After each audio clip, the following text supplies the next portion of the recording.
This broadcast of the Competizione Performance League World Series is brought to you by Malwa Transport, oversized cargo and trucking logistics specialists of Quebec. Visit their website on www.malwa-transport.ca. Good afternoon, race fans, and welcome back to TRTM for today's coverage of Season 1, Round 3 of the Competizione Performance League World Series.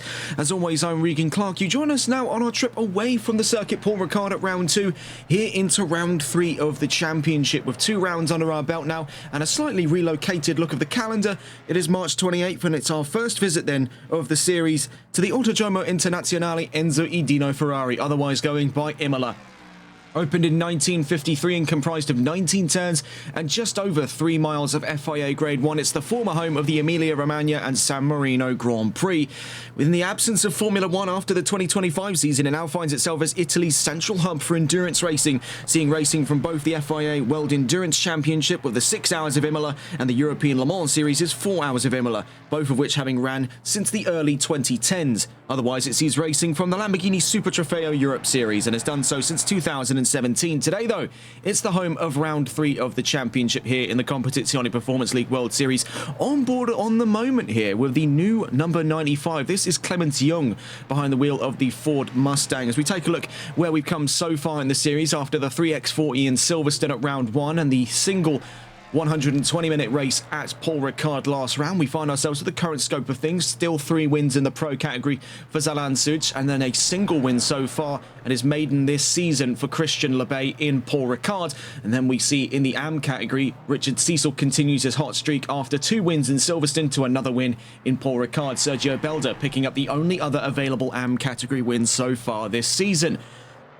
Taking a look at where that concerns the championship standings, as we've got about 8 minutes left to go in free practice today. Before we get a look into the session regulations, Christian Lebay leads the charge of the championship after his maiden victory in Paul Ricard, ahead of a joint second between David Tanguay and having a look here with Zalan Such himself, having missed out on round 2 of the championship. He drops now to what is effectively a 3rd place spot. 4th place for Lucas Milch with Lamborghini. Then behind him, Jonas Franke, his teammate at Black Nitro Racing. Rafael Bayer finds himself presently there, 6th place ahead of Wright, and 7th Donkin in 8th place with BMW. 9th for Charlie Harker, and for Kyle Jenkins, he rounds out the top 10 with 48 points. Taking a look into the AM category standings then, as we take a quick look here, it's Richard Cecil in the lead of the championship with 141 points. He's ahead of Sergio Belda and Ivan Sanchez of Holkianos Motorsports to round out that podium. Andrew Veldkamp, 4th place with JM Quito in 5th.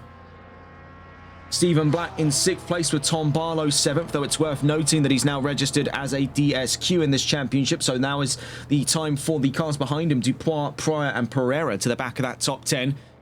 As we see there, Barlow and Dupois on a joint 7th place, so he'll be able to emerge ahead of Barlow by the end of this round. For Pryor and Pereira, that slot is also open for them after this round of the championship. Taking a look into where we find ourselves regulations wise, where we're on the same format as we were over in the circuit Paul Ricard. 2 mandatory pit stops on open strategy, 120 minutes of racing set to follow. There was a slight miscalculation in the last race. I believe it was somewhere up in the ballpark. I think it was about 480 minutes, which is ridiculously long. Pretty sure that's 8 hours if I'm not mistaken. It's either that, I'm thinking of a different series. Nonetheless, though, on board here with Clemens Young, the number 95, new to the grid, one of 2 new drivers that we've spotted on radar so far, the other being Brett Natwick in the number 954, competing from the AM category for Aston Martin. And what a livery indeed we've got there. Brand new AMR colours on the old school V8 Vantage. What a sight it is. The non-Evo version as well, introduced in, I believe, 2018 into 2019, around that period of the late 2010s. What is now technically the current gen Vantage, but now the outdated version since Aston Martin released a facelift for the car in the last couple of years. We see Natwick, though, down through Tosa, currently 7th in the session and by a country mile clear of the nearest AM driver, that being season regular Richard Cecil, currently at the forefront of the AM Championship lead. The number 5 marks 11th overall on the grid, but division 2nd here in the trailing end of free practice. It's worth pointing that out, though, up at the front of the field. Now we have Looking at it here, 4 cars separate by less than 0.3 of a second. Stefan Nicolai on a recent move away from McLaren, now over to Mercedes, the number 55, 4 fastest. Then we see 45 thousandths of a second ahead is the new driver on the block here, Clemens Young, as he crosses the line. 3rd fastest as it stands, Rafael Bayer. 2nd fastest by the closest gap we have to the lead, 97 thousandths between Bayer and the 119 of Christian Lebay, leading the charge here in the trailing end of free practice. Not long then to the topic of qualifying, but before we get to that balance of performance for this round, taking a look here with Bentley seeing the best advantage in class of any registered manufacturer on this grid. It will then be Nissan thereafter, with BMW and Aston Martin following in their wake. Lamborghini with no weight gain or loss. Porsche with 7 kilos on. Same story for Mercedes. 8 kilos on for McLaren and Ferrari. And then we see Ford on the short end of the stick. So in spite of everything there, 18 kilos on board the Mustang. Lebay still fastest with a 140.435. Now that list is in sore need of updating because there are plenty of manufacturers not being included in that representative data. Among them, Audi and Lexus. However, fortunately for you at home, we do actually have the listings here to our other monitors, so we can actually have a little glance over and see what that's looking like. So for the Audi R8 LMS Evo 2, that's net neutral for Timo de Tosto. As for the Lexus RCF of various drivers on the field, we'll try to catch on here with Christophe Dupois, one of the ones out on track, as we see here with Lexus. They're going to be set to lose 40 kilos coming into this round, so as customary for the Lexus RCF, one of the oldest cars, if not the oldest car on this grid, of course introduced in 2015, but the version we have here was introduced in 2016, the year after.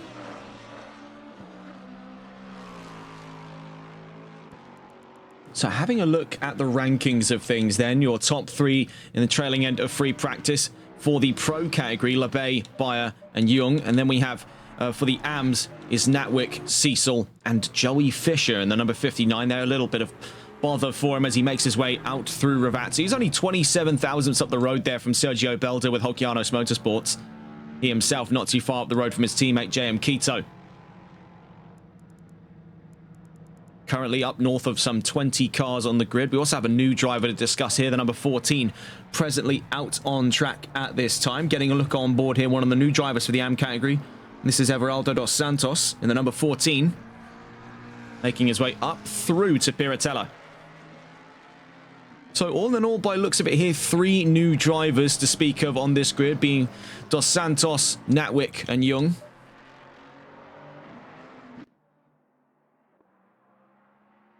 There's plenty of promise here for Clemens Young in the number 95. I mean, brand new to the grid. This is very, very strict competition we see here, with a lot of drivers we've seen in quite a few different series clashing heads here on the world stage. Young making his first appearance to the series some 3 rounds in, and puts himself right in the middle of that top 5, up and ahead of drivers we've seen in other series before, like Stefan Nicolai and Brooklyn Donkin for that matter, tucked in behind Rafael Bayer and Christian Lebay as it stands here in free practice. Having a glance over, just under 2 minutes left to go, so qualifying just around the corner here. 30 minutes of quali set to follow here in round 3 of the championship.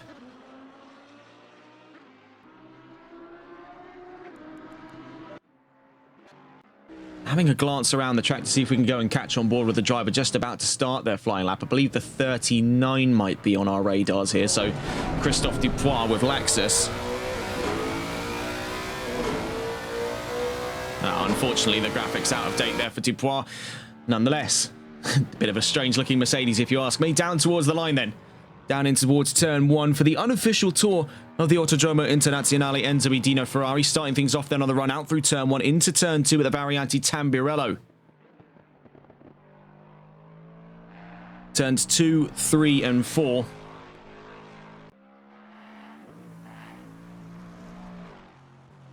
We see already some trouble there for Dupois. We may even find ourselves having to wait until we get in towards the run of qualifying before we can get a look around this track. We see with Rafael Bayer, this is with about 45 seconds left to go here, on board with the Lamborghini. So it looks like we may be treated to a tour of the track here just before free practice is out. On board with Bayer, with telemetry there to your top left-hand side, down through to the Variante Tamburello we go then. This is going to be a major attacking spot and sadly peels out of it. So it looks like we're going hungry here in free practice. I think we picked maybe the less opportune time to spot out any ideas here on this grid. Actually getting a look in with another one of the Lamborghinis, I believe there. Yes, it's Ben Cheeseman, presently making his way down through the Variante Tamburello we see here with the 114. So we might be in luck. Well, I don't know. Let's not hold our breath to it. These drivers do have a bit of a flaky mentality in the trailing end of free practice, and with every reason to. It's about high time that they get qualifying started. We see out through the Variante Villeneuve, turns 5 and 6, in towards turn 7 here at Tosa. So we often find the case where drivers will get quite elbows out on the run through Tamburello. Things will constrict up a little bit on the run through Villeneuve, and then in towards Tosa is where that fighting re-engages proper. And we're on board at the moment as Cheeseman is eyeing up an improvement before the session is out through Piratella, down through turn 9, in through to turn 10, down to the most iconic section of the track arguably here, down to the Acqua Minerale, turn 11 through 13. This dip then into a crest as we crest the brow here on the run in towards the Variante Alta. Super tight chicane here, almost Retafilo-esque as we make our way through. See there? Navigated rather well by Cheeseman, but he has dropped a little bit of time off of his own personal best. Cheeseman presently 13th in the session. He makes his way down through towards turn 16, then to 17 and 18 at Rivazza. Another overtaking spot that we'll see plenty of dive bombs aimed at down through this area. Out through turn 18, up towards turn 19 we go. Down to the line goes Ben Cheeseman for our unofficial tour of things here in the Autodromo Nazionale Enzo Dino Ferrari. It sadly won't be to an improvement for Cheeseman, but he does end the session there with a 142.561, his personal best of 142.411, the 13th fastest in this session. So, qualifying underway. Sadly, we don't actually have any up-to-date qualifying data to hand for this session. So, we are running into round 3 of the championship here blind. I'm sure this is going to make for quite an exciting quali, especially with some new talents on the grid, like we mentioned before there with Clemens Young. Definitely keep an eye on that one. Also keep an eye out for Brett Natwick.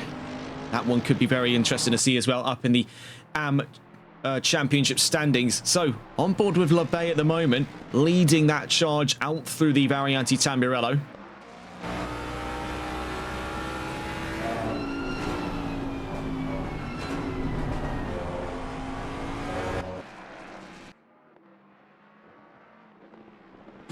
Now, unlike the Pro-Am Cup America series, another series we cover here with the folks at Competizione Performance League, this is a case where this 30-minute qualifying session, if memory serves correct, is not a segmented one, so the pros and AMs do not sit in separate parts of the qualifying session.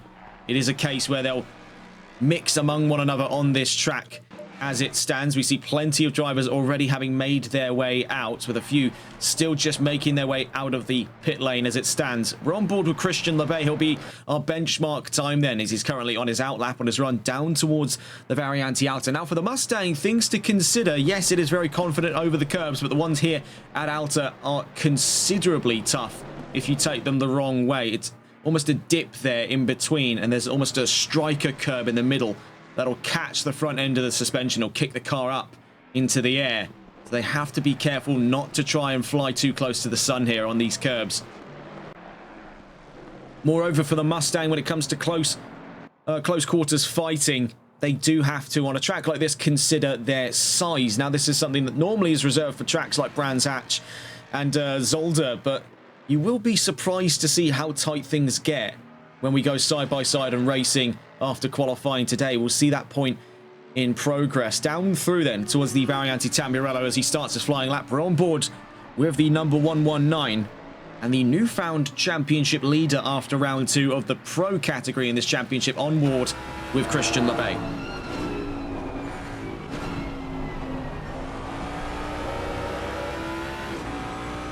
Up in front of him there, we see the number 58, Timo de Tosto, with Audi. It's going to be curious to see what Audi can do. Now, they're seldom sighted on many grids in the modern day, so it is good to see drivers take to the Audi once again. And with a driver like DeTosta, we've seen his background already in racing across this series and a few other appearances from a few different championships. He is a solid driver, so it is going to be quite good, as we've seen in a limited variety so far this season, what he's going to be capable of with the R8 in this round. We see him pulling to one side. Now, contrary to what some may believe, that R8 is not using its Quattro all-wheel drive system that it shipped with from the factory. That's strictly forbidden under SRO regulations. I remember that was somewhat of a wives' tale for the longest time, that the R8 still had its all-wheel drive system. No, not a chance. Not a chance. Down through then to Ravazza.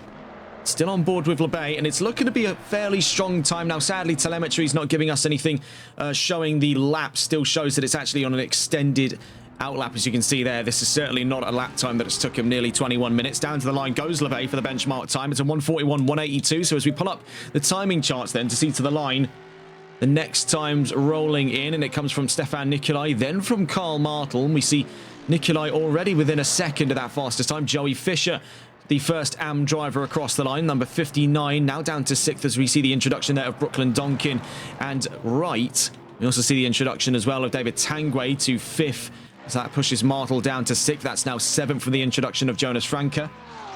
Number 5 and number 72 across the line, so Richard Cecil now the fastest AM. And the number 72 across the line a moment ago, that's Charlie Harker to 4th place. Oh my goodness, that is a huge wipeout there. Was that? It was Pereira. Pereira, he was caught like a deer in the headlights there. There was very little that could have been done at that speed. We see more recently, though, in and amongst that action to the line, Clemens Young fastest by 132 thousandths of a second. So Ford leading in 1-2 at the moment. We also see Brett Natwick across the line a moment ago for Aston Martin to put it 3rd. Bear in mind, an AM category driver really standing on the shoulders of giants here up in the pro category, up and ahead of Wright and Nicolai in the top 5. Makes 3rd place so far with Aston. And I must say, this is definitely going to shape up to be one of their more vibrant starts this season. The only other Aston on the grid at this time, Andrew Veldkamp, down in the AM category.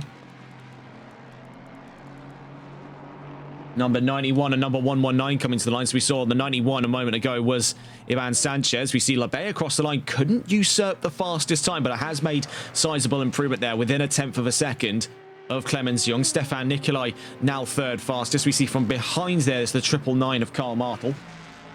Number 54 hitting the line there, and just before we could catch them was also Brooklyn Donkin. Both he and Wright now in the top 5, as Natwick is forced down to 6th place. Number 413 across the line a moment ago, and that was to the line Jonas Franke. We also see onto the timing charts not long ago the 696 of Ian Skeen with Euro Titans Endurance BMW, currently 8th fastest then in this session, and you can see the gap between himself and David Tangway. On that 4th to 5th row, you can see the gap is about somewhere in the ballpark of 22 thousandths of a second. So very, very close between the BMW and the Bentley in the trailing end of the top 10. We see in the background some trouble there for the Ferrari. Now, I believe that is Bell. Yes, it is Samuel Bell, number 21. The spot of bother there in his 296. Trouble out of Ravazza. Coming to the line then, nearest to it is Andrew Veldkamp. The number 119 having crossed the line a moment ago, LeBay. As it stands now, out by nearly 0.3 of a second. Veldkamp 19th as he crosses the line, the 114. Ben Cheeseman to 7th, up and ahead of Charlie Harker and Ian Skeen. Number 35 nearest to the line. Across the line went Didier Potvin, the 21st on the grid so far. Number 91 nearby, so let's go and catch on board here with Ivan Sanchez of Holkianos Motorsports. Currently division, as it stands there, division 6th, but 18th overall, and stays there on the course of that last lap. Nearest on a valid flying lap appears to be Carl Martel, so we'll have a look on board here with the Mustang 999 heading down towards the line here from 15th place, goes up to 9th, so considerable boost there for him. Number 54 nearby to the line, so here comes Wright, currently 3rd, now 2nd ahead of LeBay by 100th of a second, 10 thousandths to be precise. But my goodness, we are seeing a very close top 3. What I wasn't expecting coming into this, and I'm kind of glad we didn't have the data to hand, because this has definitely shaped up to be a very exciting opening 10 minutes to this qualifying session. Bear in mind, still some 22 minutes left to go, so anything can and often will happen here. Well, we're seeing a very, very engaged start, and that's once more as we see Natwick to the line, second fastest now, leading the AMs by a country mile over Cecil in Division 2nd and currently at the back of that top 10. But it is a curious thing to note, we have two AM drivers inside of that top 10, Natwick and Cecil.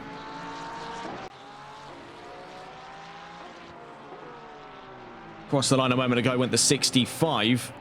Having a look on board there for Sergio Belda. Lines up behind one of the new AMs on the block as well, Everaldo dos Santos, and the number 14 lines up. As it stands, they're Division 4th in the AMs, 16th outright, just at the back of the 8th row. Number 616 and number 119 coming to the line here. So 616 was Andrew Velkamp, makes 20th on the field at the moment for LeBay. Does find himself spare of the podium by 100th of a second off of Wright in third place. Lexus and Aston Martin splitting the crowd there for the Fords that previously led in a 1-2 formation. Number 55 coming to the line, so here comes Stefan Nicolai. Though it appeared to be an invalid lap, we see that that is, unfortunately for him, the case as it stands, but he's on to another flyer. Number 54 nearby, here comes Wright, but he's rolling down to that line there after the first 10 minutes. He's back into the pit lane. Number 17 across the line a moment ago, Brooklyn Donkin, 6th place and stays there. We see a huge leap, though, for Jonas Franke up to 2nd. And now that marks, again, 3 cars within 0.3 of a second. And when we're taking a look to cars within a second of that fastest time, we have 7 in all, from Young down to Donkin there inside of that top 7. Sizable changes there for performance for Jonas Franke. 413 previously with Black Nitro Racing, if memory serves correctly, unless he is still with the team, but I think I have noted there that the marker since was removed. We see, speaking of Black Nitro Racing, here's Rafael Bayer currently in the pit lane. One of the drivers having yet to have set any times. So we're 20 minutes left to go. We're 10 minutes into the session. Still 4 times not on the chart. Timo de Tosto, Ruben Pereira, Rafael Bayer, and Samuel Bell. We see here for de Tosto, he's on his way down towards Ravazza. We'll keep an eye, as we did see recently the 119 across the line. But as it stands for LeBay, with the recent introduction there of Franke, he has now found himself at the back of that top 5. It is a curious case here for LeBay, a driver who's very confident to find himself in and around the front of the field, finds himself currently staring down the sights of the 3rd row. Across the line a moment ago, we saw Timo de Tosto to 12th, but more poignantly, Stefan Nicolai to 2nd. 120 thousandths between himself and the leading 95 of Clemens Young, the Ford, taking competition by storm here, and it is really leading quite the herd of drivers alongside him then. The shepherd of this top 5, the 95 ahead of the 55, the 413, the 954, and the 54. This might very well be the first time this season that LeBay has not seen a top 5. Of course, never say never on that prospect. He's only 100th out from Wright in 5th place. When you consider how large of a gap he's able to claw back, I'd say there is still chance for him to see a top 5, but Lord knows that's becoming difficult. Recently then, across the line, Ian Skeen down to the 1000th level on time there with Brett Natwick in the number 954 Aston Martin.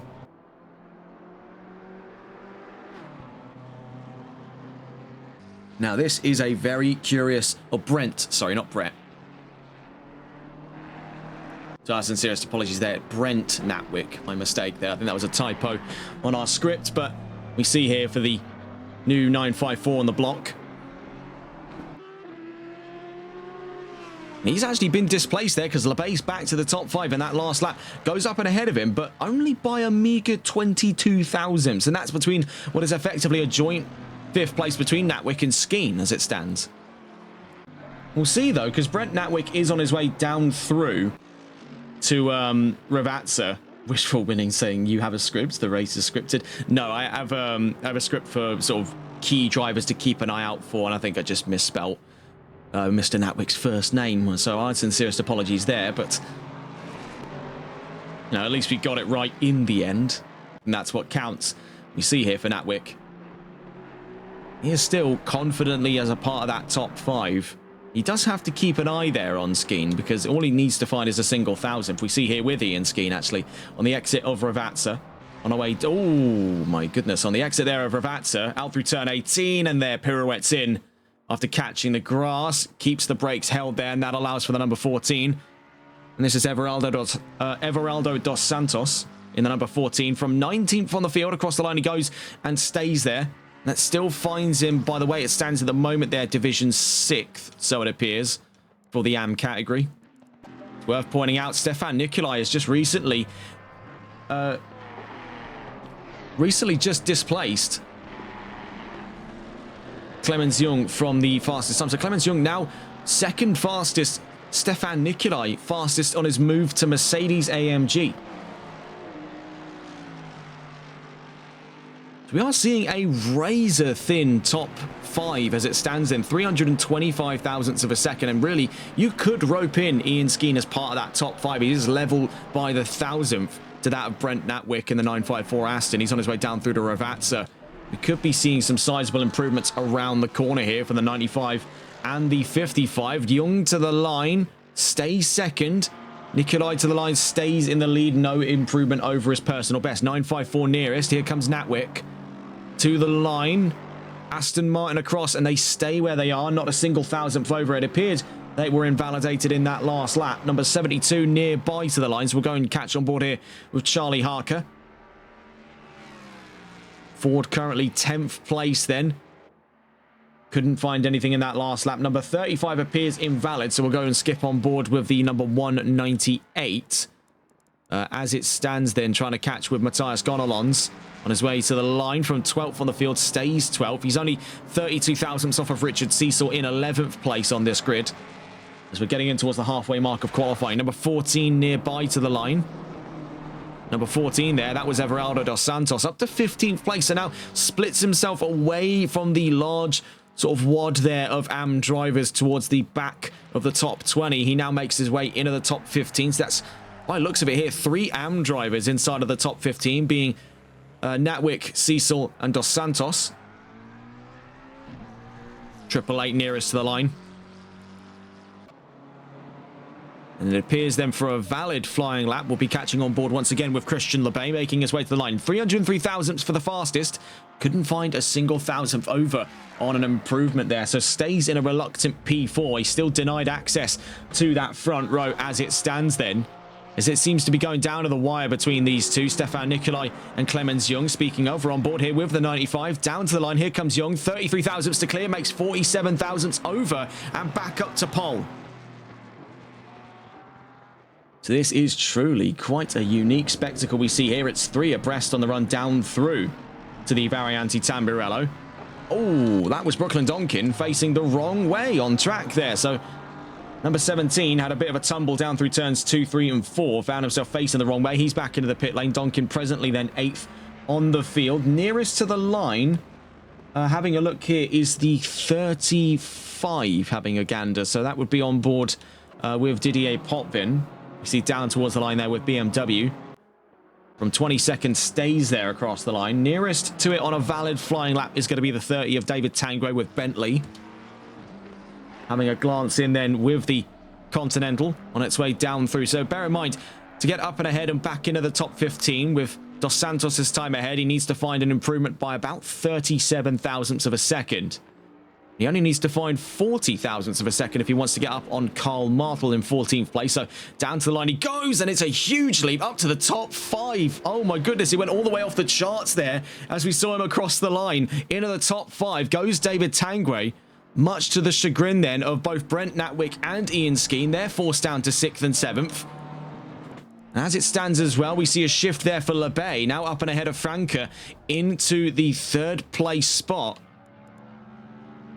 So Lebay getting closer to that front row. It's worth pointing out he's clawing closer in on that 10th of a second gap. 110 thousandths right now between the top 3 alone. We see Young to the line. Can he find an improvement? Not as it stands right now. Fastest time, 140.7 dead. And for Stefan Nikolai, that's a 140.747 for the number 55 AMG. Off in the background there, look like trouble for Young. Yes, it is. So with 12 minutes left to go, we are looking at a very spicy top 5, let alone a spicy top 10 here. All 10 of the top 10 drivers are caught within a second of the fastest time. And if we want to go all the way out, we'd have 11 drivers to speak of, front to back divided by less than a second. With 972 thousandths off of the fastest time here is the 72 of Charlie Harker in 11th place. Nearest to the line on a valid flyer, again, we saw a huge leap from just outside of the top 15 up to 5th place. So a move of about 11 positions there in his last run by David Tangway. We see here with the Bentley back down to the line. Let's see what he can do this time around. Across the line he goes. Sadly, couldn't find anything in that last lap. Needed 52 thousandths to make the second row there ahead of Jonas Franke in the 413 Porsche.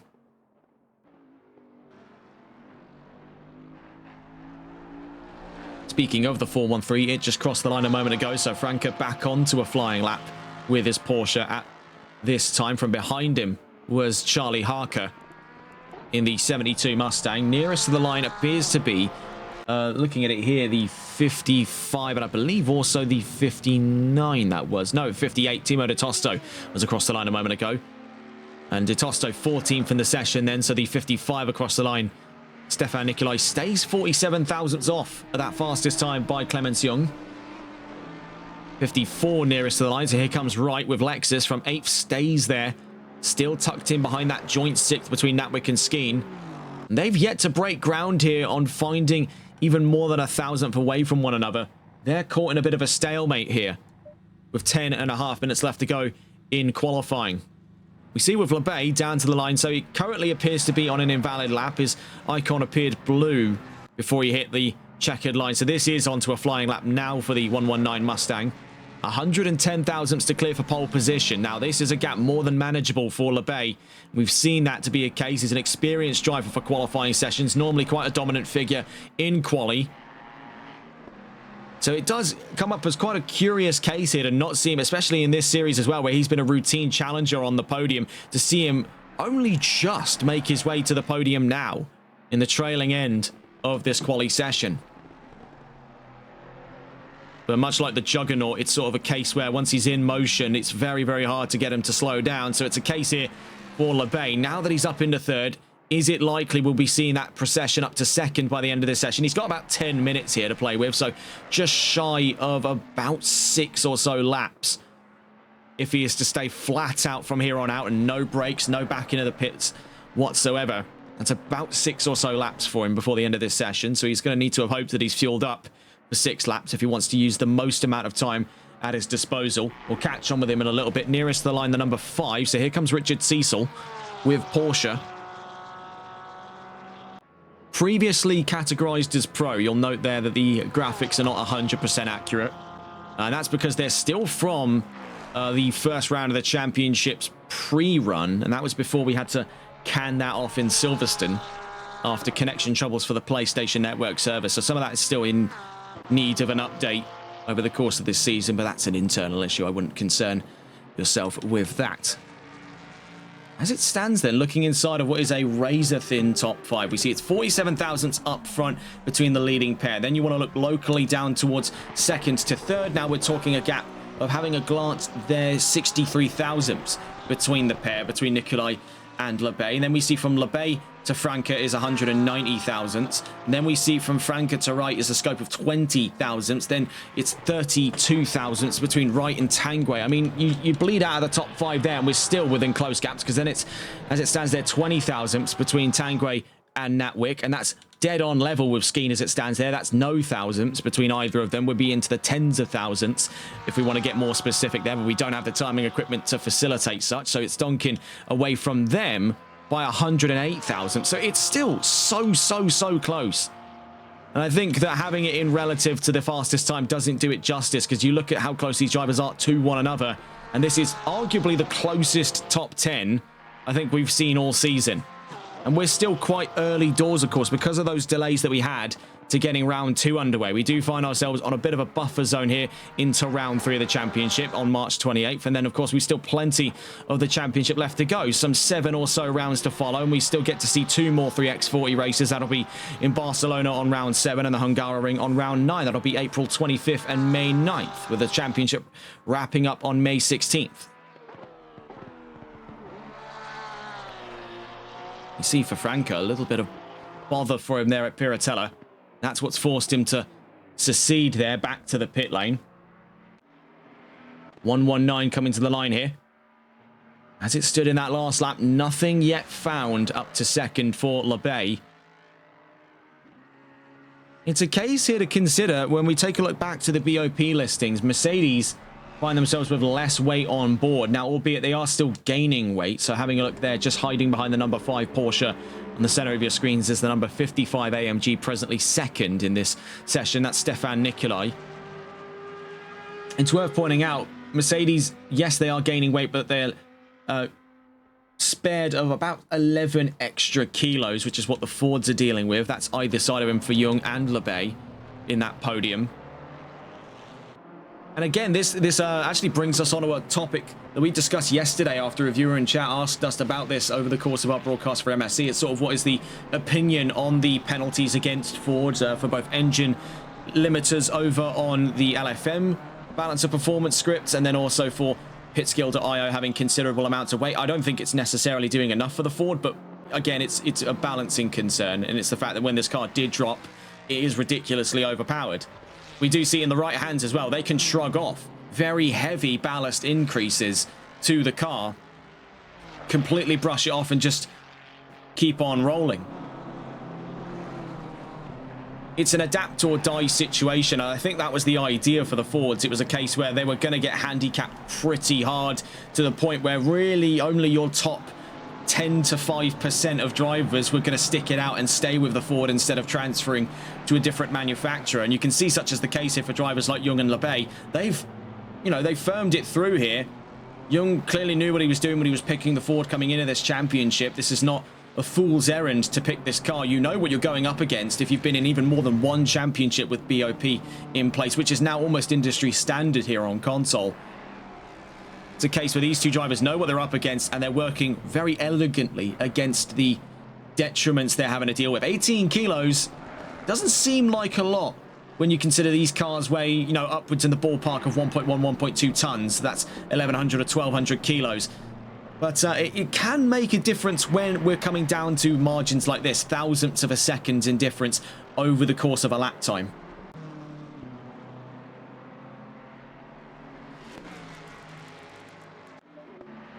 You see Bayer in chat, actually, and we just take a look in here with Rafael Bayer in the pit lane because he's evidently got his phone out in the car and he's texted us here. LeBay could go at least 0.3 faster, so there is the prediction there.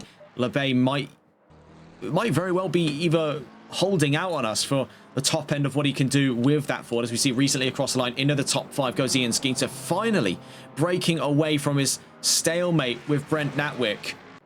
Down in 8th and 9th, now shifts up to the top 5 with BMW.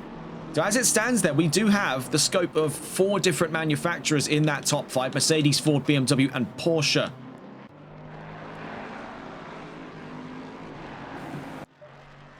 We'll just quickly catch on here with LeBay down to the line. So bear in mind, needs to clear 140.7 dead, needs 110 thousandths over his current personal best for pole position. Down to the line, can he do it? Being the real question, not on this lap. 3.5 minutes left to go. Is it perhaps a bit of stage fright? I mean, it's very rare to see a driver who's as well composed as the 119 be shaken over the course of a 30-minute quali session. He's normally been quite airtight on his performance up towards pole position, or at the very least up towards the front row. Right now finds himself spared of that. He's in 3rd. And if he can't get a shift on here, there is a chance Ian Skeen could catch him. We've seen quite a sudden pickup there for the 696 BMW. Currently facing down what could very well be side-by-side action with the 119 when we go racing, if they are to stand on this current lineup of the grid. 3 minutes left to go, so we are approaching our penultimate flying laps for a lot of these drivers here. Not quite the final ones. We have yet to cross that point of no return. We did catch wind there of a momentary yellow flag for JM Quito. That was between the two Variantes in Sector 1, between Tamburello and Villeneuve. But he's been returned to the pit lane, so nothing left to report on that. We're still on board here with Lebay, but we'll catch on with him as he makes his way to the checkered line. We'll catch on here with Brooklyn Donkin with BMW, making his way to the line. 9th place as he crossed the line there, stays inside of the top 10. Still tucked in behind the rookie sensation here. And I say rookie because he's slotted into the AMs. That's for Brent Natwick with Aston Martin. A very curious story indeed of the 954. We'll watch upon his performance today with great intrigue. Down to the line then comes Christian Lebay, the 119. On his way to the line, can he make pole position? Across the line he goes. And he has brought the gap down considerably. You can see he's peeling out, and this is past the point of no return for him now. If he's not going to be able to get back out on track in the next 10 seconds, that's his run of things up. And so it appears his cup runneth over, because now past the point of no return, Lebay looks to slot in at the very best of times to 3rd fastest. The top 3 divided by less than 1/10 of a second. It is razor thin. I don't think we've seen stuff quite like this since earlier on this week with TRC's finale round in Valencia, where we had a very close quali indeed in their final run of things of Season 5. That does remind me, later on this week, you may be hearing confirmation out of even them or us on the proceedings going forward into the remainder of the spring to summer season. Things are looking very positive. I will say that on a personal note. Can't disclose anything quite yet, but it is looking positive. A minute left to go then. We see Clemens Young still leading the session, and bear in mind this is a breakout performance on debut here for Young in the 95. 140.7 to beat. Still can't find even a smidge over his personal best, and currently the session fastest. We see there Ian Skeen moving over to let him on by, and it looks like he's throwing in the towel. 260 thousandths away, but still holds on to what is looking to be a very confident second row start. Jonas Franke may have a word or two to say of that, and he'll not be alone in that present company, because still very close to him is Wright's back into the pit lane, so that's the end of the road there for both Wright and, as it appears, for Tanguay. So Franke, by his lonesome, could stand upon a second row start. He needs to find 4 thousandths, not 4 thousandths, 4 hundredths of a second. That's 40 thousandths for him to find 4th place off of Skeen. Certainly curious case then. We'll stay on board with the 413 as we're at the end of qualifying here in round 3 of the championship. And what an exciting quali we've been presented with here in Imola so far. And it could still stand to get a little bit crazier. We'll see though exactly if that's the case. On board with Jonas Franke on his way down towards Ravazza.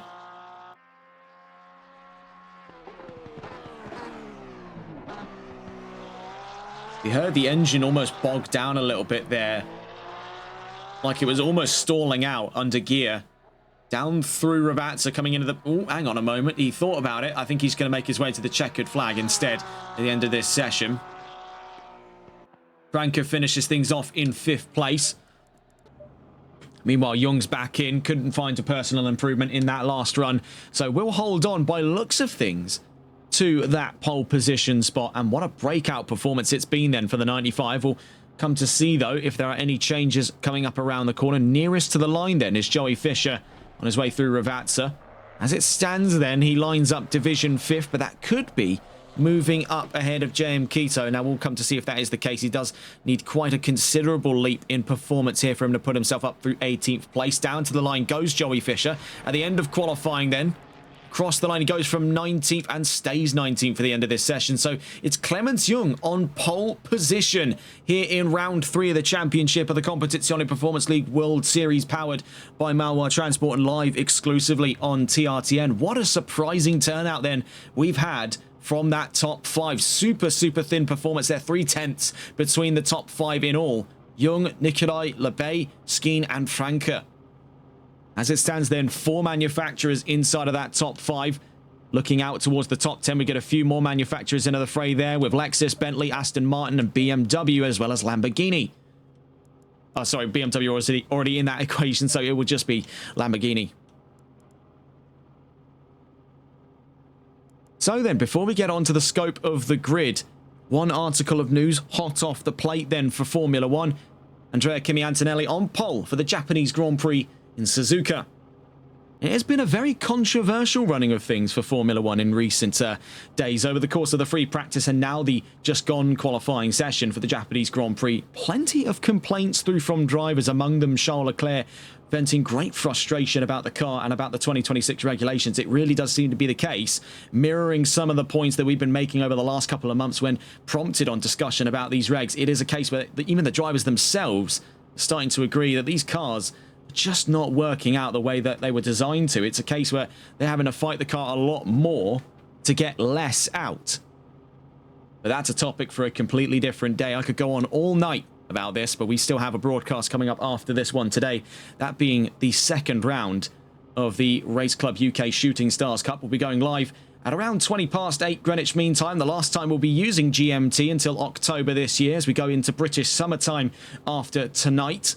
So the clocks will be shifting for us here. You'll be seeing that reflect in some of our data findings. We'll be going live from the Circuit de Spa-Francorchamps later on this evening before we wrap things up for our Saturday broadcast window. Getting a look in then on the grid. 3 minutes left to go then before the formation lap, and it's Clemens Young on pole position. On his first ever entry to this championship, he has not failed to impress here. 2 mandatory pit stops as per regulation, 120 minutes of racing to follow. And starting alongside Young is Stefan Nicolai on a breakout return to Mercedes, as it would appear, for him, moving away from McLaren over to Mercedes. This has been a gamble worth taking for Nicolai at this stage of the championship. He finds himself lining up second place, a very capable quali session for the 55. And he starts up and ahead of the current Pro Championship lead after round 2. Christian Lebay starts third place and alongside Ian Skeen on a great performance in quali today for BMW. Jonas Franke rounds out the top 5 with Porsche. He tucks in alongside Wright in 6th place there to mark a very competitive third row. Behind them, following in their trails, is David Tanguay in 7th with Bentley. And then we see on debut as Brent Natwick in the number 954 Aston Martin, leading the AMS by a country mile ahead of our Everaldo dos Santos in Division 2nd. We'll get onto him in a moment's time, though. Natwick in 8th. Looking onto the 5th row behind, Brooklyn Donkin 9th and Ben Cheeseman rounding out the top 10. Charlie Harker in 11th with Samuel Bell in 12th place. Then we see Everaldo dos Santos in 13th, starting that 7th row and 2nd in division. He's up and ahead of Timo de Tosto, 14th place. Richard Cecil, the last of the top 3 there for the AMS, starts 15th at the front of the 8th row. And in 16th place, just behind him there, is Matthias Gonalons. Carl Martel in 17th for Jem Quito, 18th, Joey Fisher 19th, and Sergio Belda in 20th place. Ivan Sanchez 21st with Didier Potvin in 22nd, Christophe Dupois 23rd, Andrew Velkamp 24th, Ruben Pereira 25th, Rafael Bayer in 26th.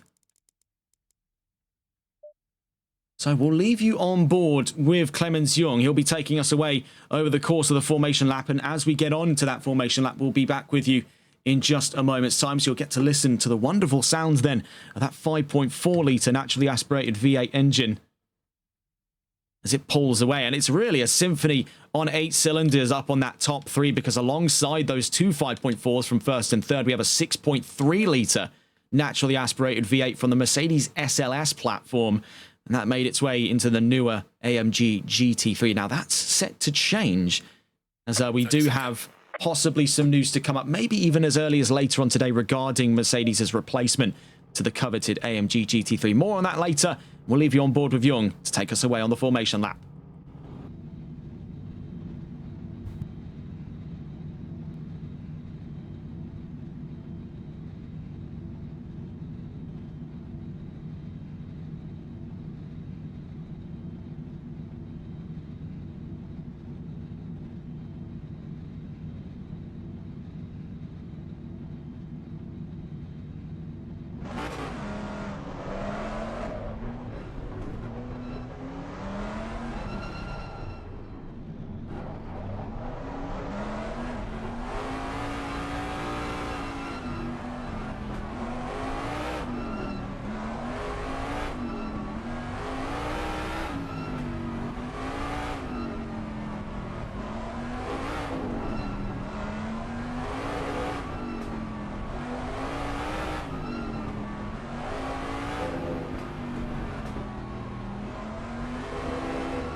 So following on board with Clemens Jung. Now this could mark a very unique point here in this series.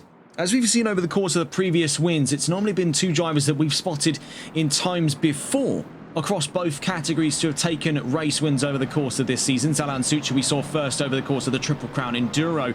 Over the Christmas break in 2025, we saw take 3 back-to-back victories, very close back-to-back victories, mind you, in Silverstone in the Pro category. Richard Cecil and Sergio Belda, two drivers we've seen before trading blows for the AMS. But this could very well mark the first time two completely new names to our radar, as this is our first time running into either Brent Natwick or Clemens Jung for the first time here on TRTN. Could mark themselves as race winners today across both categories. They've got a lot riding on the line here. A lot of expectations now through the roof, as this is their debut across both categories for them too. Very close eye then for the 954 and the 95.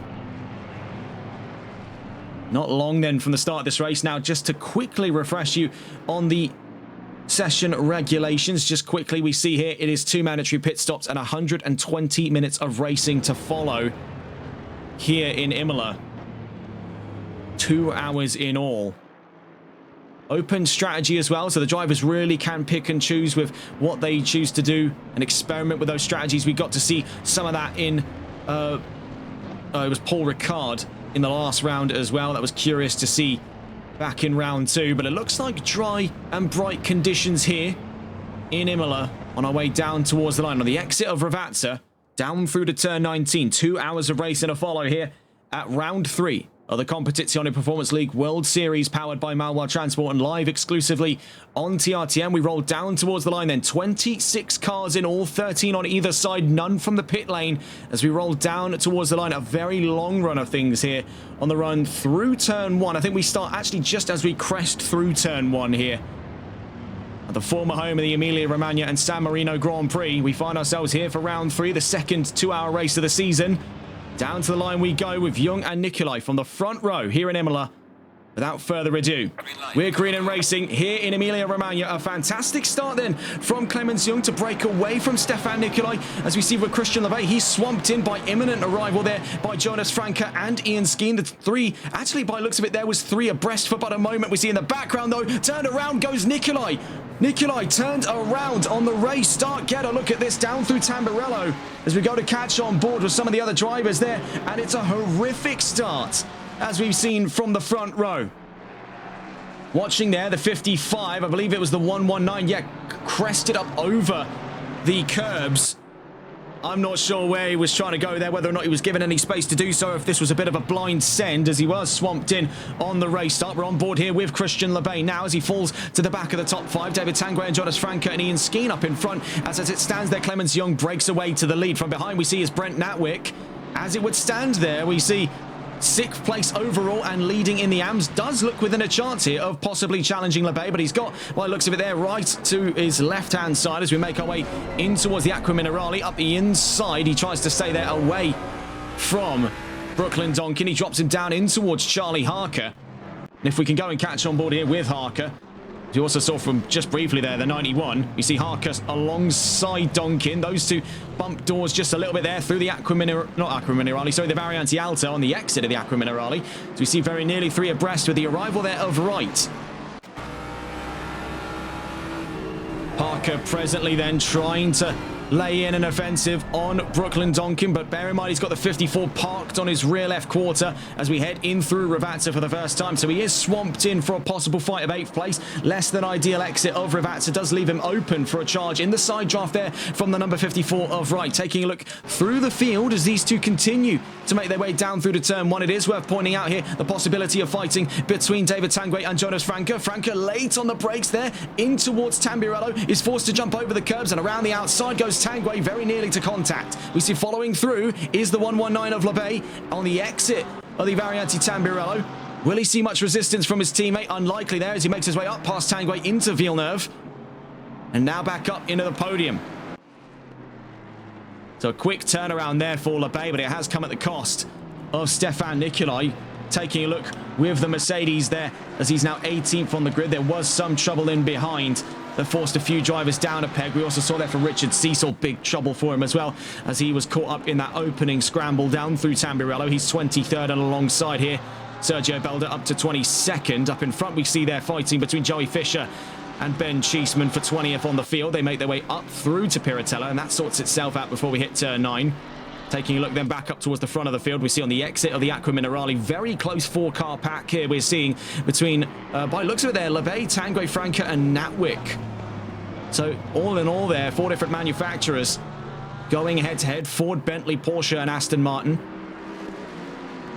Behind them, still a close pack to be found there with Wright, Donkin and Harker. Behind them, Bell and Dos Santos. Keep an eye there. Everaldo Dos Santos in the number 14. Second in the AM category there. It's been a great start for the Brazilian talent. He finds himself presently looking within his sights of being inside the overall top 10 before the end of the first 30 minutes. Right behind him, there's a very close fight at hand here for 12th place. JM Quito versus Timo de Tosto.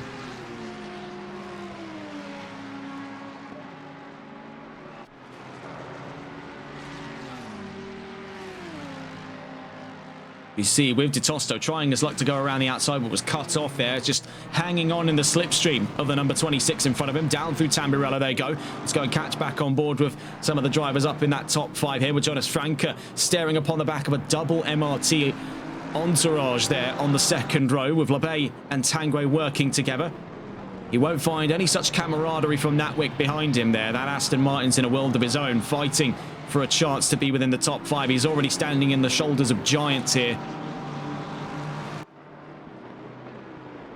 Taking a look behind, it's very close between Wright and Donkin. This could get very, very brazen.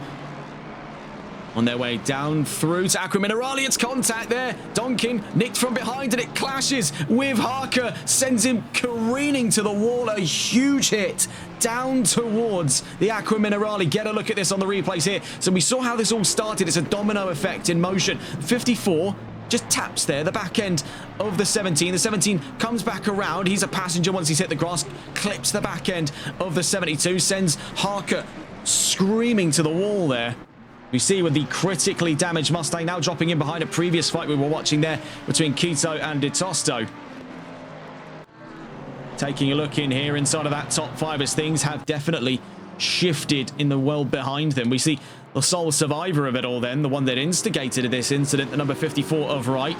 This has also cleared a path in now for Dos Santos. And by looks of it there, just up in front of him is Samuel Bell. So Everaldo Dos Santos now moves to 9th place, and he does look to possibly take a chunk here out of Samuel Bell on the run down through to the Variante Tamburello. Charlie Harker's into the pit lane already, and unsurprisingly so, given the scope of damage that was on display there for his Mustang. Having a quick glance in here with Natwick v Franca for the top 5. These two have still been very, very close. A recent exchange of position then does see Brent Natwick to the top 5. So for Jonas Franca, he is now having to try and size up his chances to attack for position, but his options do appear rather limited there as the Aston has finally got out into the clean air on its charge up towards 4th place. So a few key areas of interest then to keep an eye on. Clemens Young already having forged out 4.2 seconds worth of leading territory. Ian Skeen in a confident second. Then, of course, the lead of this multi-car pack from 3rd place, having made his way back up to the podium after a very rough start, is Christian LeBay, then David Tanguay and Brent Natwick for that top 5.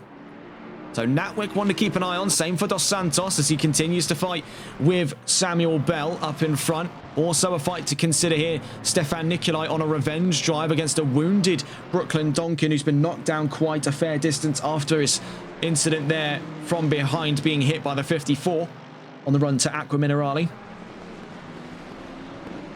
Heading down through to Ravazza.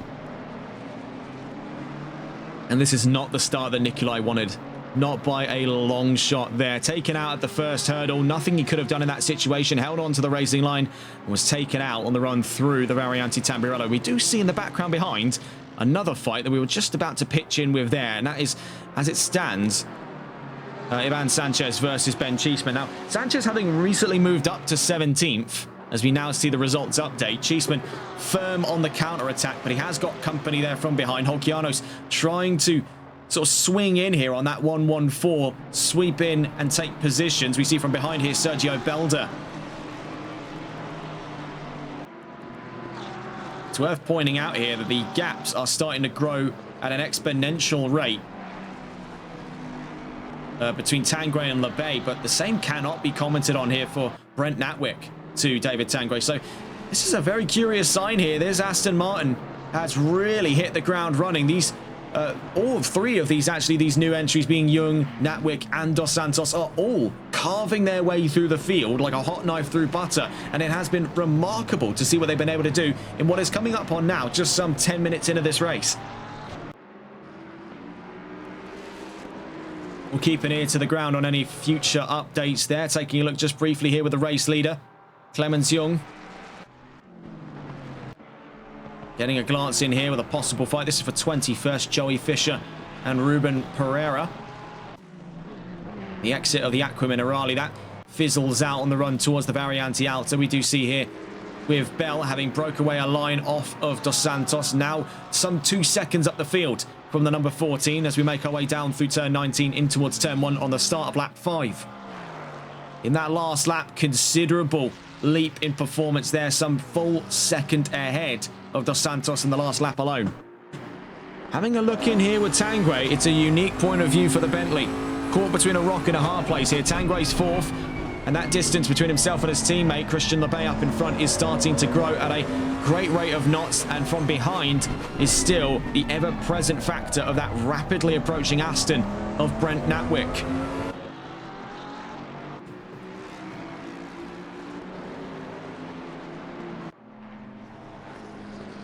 More on that in a moment's time, though. As we take a look in here. This is with Richard Cecil's point of view. Presently then fighting with Potvin and Sanchez. Cecil didn't have the greatest of starts to this race. Caught up in that early skirmish down through Tamburello. Not a great deal he can do when he's in the squeeze of things in the Amfield. Was looking at a confident second in division start. He's having to fight his way back up to it. We see him give some grief here over towards that of Didier Potvin. It's worth noting as well from behind, we commented on this fight earlier on, we now see it unfold in front of our very eyes as Cheeseman screams into frame here, having cleared himself away from both Holciano's Fords, now looks to take the fight over towards Didier Potvin. It is side by side, the 114's on the grass, can he hold it? By looks of it, yes, but he is forced to drop time away from the two Mustangs. Heading down in towards the Variante Alta, the 114 dives for it and leaves Potvin stranded as he drops now in behind both. Not only the Holciano's cars, but also the 616 of his teammate Andrew Velkamp. For Richard Cecil, he had front row tickets to that fight from behind. In through to Ravazza. This could be one worth noting here, the fight for 15th place. Ben Cheeseman certainly showing signs of being on the charge. Having a glance in with action up at the front of the field, we see Faskeen. He's starting to drop some time here, now some 5 seconds away from Clemens Young at the lead of this race. It's worth pointing out, he still has about 6 seconds over the nose there. The 119 down in third place. Having a look in here with Stefan Nicolai. And it was a surprise move then to see him come away from McLaren over towards Mercedes. But nonetheless, it has definitely proven to be a choice worth making for him, because he is seeing, even in spite of how things turned out for him on the race start, it has still been quite a solid bit of performance by him today, and he's definitely got plenty of time to turn this back in to a positive result. Right now, though, he's in the fight for 11th place. Up in front of him is Timo de Tosto.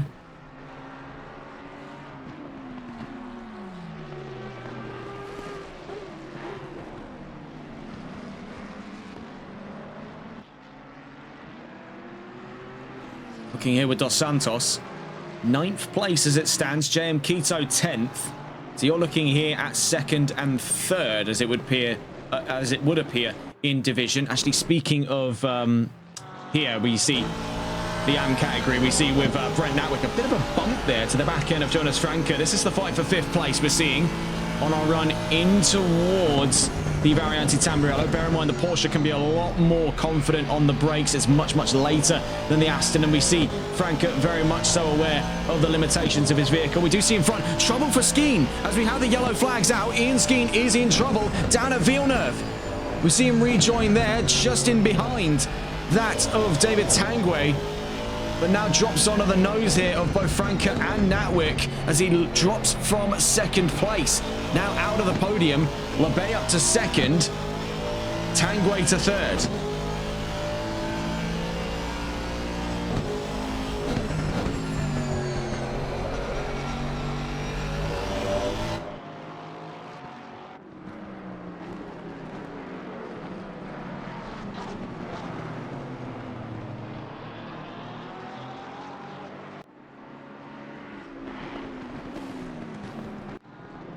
Having a quick glance further down the field reveals here what is still the running aftermath of that incident for Didier Potvin, where he was forced to cut over the Variante Alta, still stuck in behind Andrew Veldkamp on our screens here in 17th, Potvin 18th. Looking at the 119, recent promotion then to second place. Tucked in behind him is Matthias Gonalons in the 198.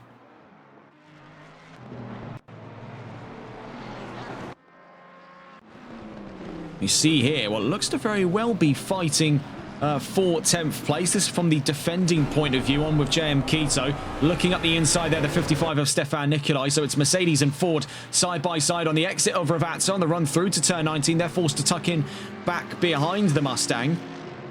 Up through to turn 1. Now downwards turns 2, 3 and 4. This is where it could get messy here for Nicolai if he tries to go for a leap up the inside, and he does look to be gearing towards it but backs out. So he was trying to put a little bit of that pressure onto the 26, trying to force a mistake out of JM Quito, but so far so good for the Spaniard in the 26. Down through to the Variante Villeneuve, still holding his ground then ahead of the approaching 55. Behind them, the 58 of Timo de Tosto with Audi.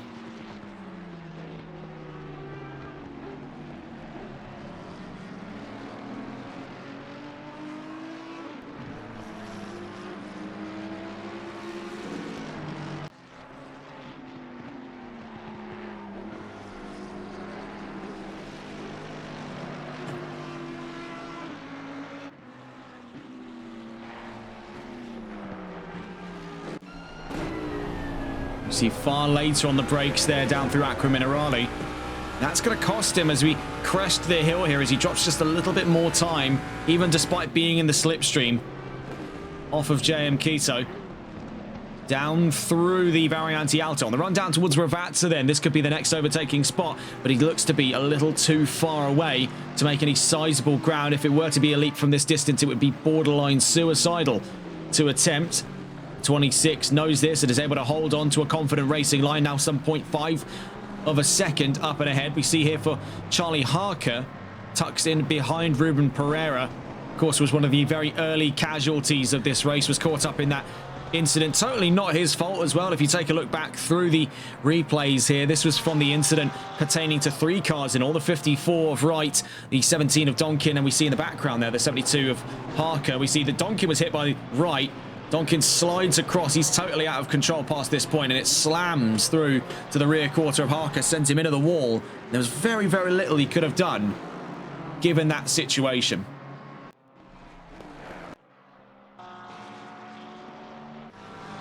Having a glance back into the top 10, we do see things are getting very close indeed. Brent Natwick drops down now to 7th place, right up to 6th. We see up in front there, Gonalons, despite being a lapped car, still keeping the pressure on Franke, now in the top 5. And after some 15 minutes of racing in the session thus far, this is the current scope of things. Clemens Young in the lead, Christian Labey second with David Tanguay third, Ian Skeen fourth, Jonas Franke in 5th with Wright in 6th, Natwick 7th, Bell 8th, Dos Santos 9th and Quito in 10th in terms of division rankings. Natwick in the lead of the AMS, Dos Santos second, Quito third, all 3 of which inside of the top 10. We see right behind Quito's, but a present sight over the course of the last couple of laps here is Stefan Nicolai. Started second, was forced out of line there after being hit from behind by the 119, down through to Tamburello. Now finds himself in 11th place. He's up and ahead of Timo de Tosto in 12th, as it would stand. Carl Martel 13th. With Richard Cecil 14th, Ivan Sanchez in 15th. Recently there, drive through for Ruben Pereira. We see for Sergio Belda there, 16th ahead of Veldkamp 17th, Potvin 18th, Pereira in 19th with a drive through penalty. Dupois 20th, Fisher 21st. Rafael Bayer, so pointing out, started from the back of the field. He's 22nd with the fastest lap. already having taken, worth pointing out, of the first of his mandatory pit stops. So I think I might know what Bayer is planning here. I think he's trying to almost run short both of those pit stops. I think what he's going to aim for now is a pit at the hour mark when we're 42 minutes from now. So he's only got one more pit stop to serve. He can run the car for the full hour, and the rest of the field will still be trying to gear things up to split this down the middle, or split this down into thirds over the course of this race.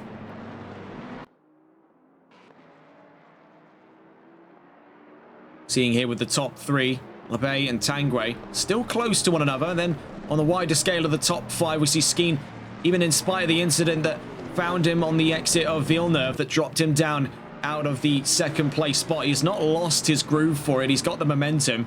You can see he's starting to build up some ground here on towards Tanguay for a possible fight of third place. We'll catch on with them as and when that unfolds. We see Jonas Franke, as it stands, then holds decent ground over right.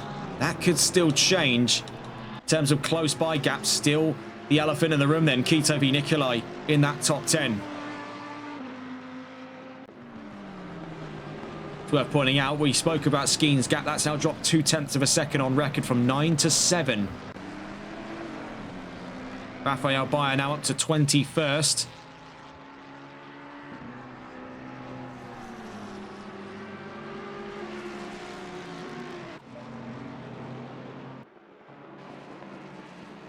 We're starting to see it there. We're going to go and catch on board with the Bentley if we can here. On board with David Tanguay.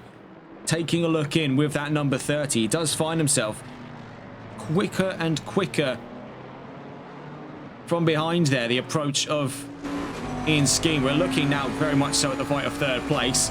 Watching over the rear view of Tanguay's Bentley as we make our way through to Piratella. Now, some of the glaring flaws of the Bentley compared to the BMW is that turn in, the ability for the car to properly nose in through the corners. It's got stability, but it trades that off with maneuverability. It's got less so than the BMW. As we've seen demonstrated already, the Bentley is more than capable as a racing machine. We've seen it to be one of the more tried, true and reliable packages on this grid, owing to its famous stability compared to that BMW. We've even seen that in process today. It's the whole reason Skeen's not in second, is because his car, yes, it's got more maneuverability than the Mustang and the Bentley, but it trades that off by being a little sharper around the edges, and it can cut very, very easily. Wishful Winnings in chat asking, busy schedule today. Well, previously was, funny you should say. We did have, of course, the schedule marked up that we were going to have a broadcast in the morning with the folks over at AXRL. Now, I'm not going to go too greatly into details on that because it was an agreement met in the sort of background of operations, but it's a case where our continued coverage of the season has now come to a close after round 2. There's not been anything like internal conflict-wise. It's just a case where the numbers haven't been particularly great, and it's sort of a sunk cost fallacy here. So that the rest of that contract's been refunded back to the folks over at AXRL. So we've kind of cut the car losses and ran with that one. So you won't be seeing any more rounds, sadly, of the Southern Summer Endurance Series. It's a pity because we like the concept in practice. The first 2 rounds were quite great, but it's a case where attendance flatlined after the halfway, and it was kind of difficult for either side of us really to justify it in the long term. So this was just sort of the better approach. Now, of course, today we're in the midst of a broadcast with Competizione Performance League, but later on we've got our what was originally meant to be 3rd round of the day. It's actually going to be our 2nd. And oh, I'll have to catch on with you in a moment there. That 888, oh, it's out. Wow, as quickly as the incident erupted down at Minerali, he's gone. So not even time to report on that one, but the 888 now out of this race. So the next round coming up after this.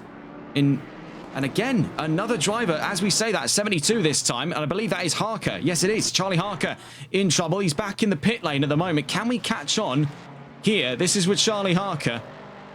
And he's dropped back to the pit lane. Emergency evac for him there. I believe this was for the 72. I think that was on the run down through, I think it was down through Aqua Minerali. I can't really remember where the dot was on the map.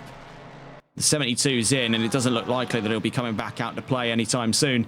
We'll wait to see, though, on full confirmation on any DNFs to follow thereafter. Going back on board here with Tanguay and Skeen. We do see they join back up very quickly here to Christian LeBay. So we'll go and cut back on board with the Bentley stuck in the middle of it all. On board then, if we can go and locate him. We do just quickly see here with Rafael Bayer. Hot pursuit of 18th place and gets it just before the run to Rabatza. More on with him later. Actually looking on board here then with Ian Skeen in the attacking angle. So coming up after today, we've got the Race Club UK Shooting Stars Cup. We're on with the second round of the championship with those folks. It was a great opening round with the folks over at Race Club UK with their Shooting Stars Cup. A great championship so far. Gave us a lot to speak of in that opening race, which funnily enough was right here in Imola back on March 14th. So the next round coming up is going to be the Circuit de Spa-Francorchamps. That'll be at around 8 Greenwich Mean Time in the evening. And as I mentioned earlier in the stream, last time until October this year, we're going to be using Greenwich Mean Time, which is, as of right now, the default time zone for the UK. We're moving the clocks, I believe, forward. So we're into British summertime from here on out. Less on time, more on this.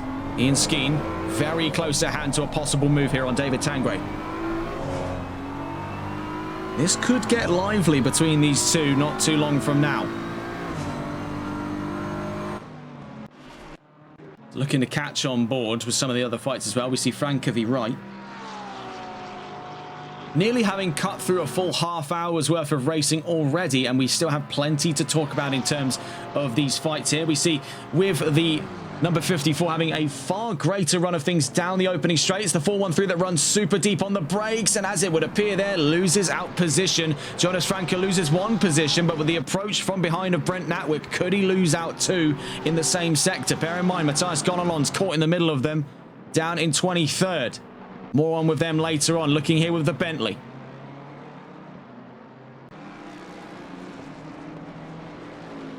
Natwick now ahead of the 198, so he will be looking for a chance on the 413 not too long from now. Just quickly looking in there. Now you can see the scope of the situation for Jonas Franca and Brent Natwick. This is for 6th place on track.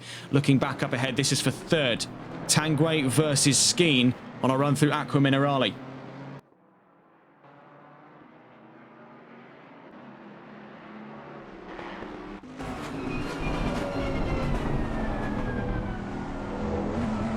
Seeing that rear view mirror, Skeen's not going anywhere.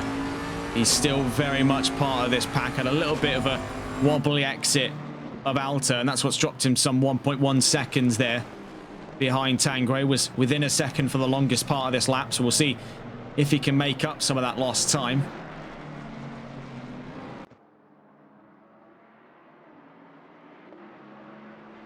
.2 seconds. We'll catch on with those two later on. Going back in then with Franca and Natwick, as Wright has definitely cleared the margin now, up into the top 5. 1.4 seconds away from Jonas Franca in the 413.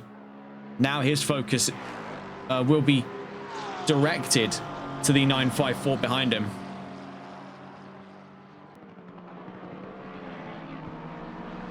Seems to be the case then for Franca, and this is almost a repeat offence for him down at Tamburello. When the pressure gets going, he has a habit of overexerting himself under the brakes, trying to go ever so slightly later on the brakes. I don't think he's realised in that time that he's already found the hard upper limit for what the brakes can get the car to slow down within, down through Tamburello. That's now, I believe, the second time he's done that, and it has again cost him position. Oh, that's a bit of a wobble for connection there for Franco, I believe. Into the pit lane at the moment, Carl Martel in the 999 Mustang. He's in and dropping down through the order. So taking his first of 2 mandatory pit stops now. It does look like a bit of damage on the rear. We don't yet have view of the front end. Yes, you can see that's considerable damage on the front end of the number 999, formerly the number 99 on our sign-up list, but now the 999 for today's race. Looking in here with De Tosto and with Quito. It is worth pointing out Dos Santos still in the top 10.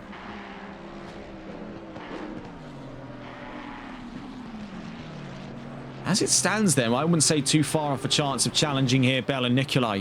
Nikolai now also part of that top 10.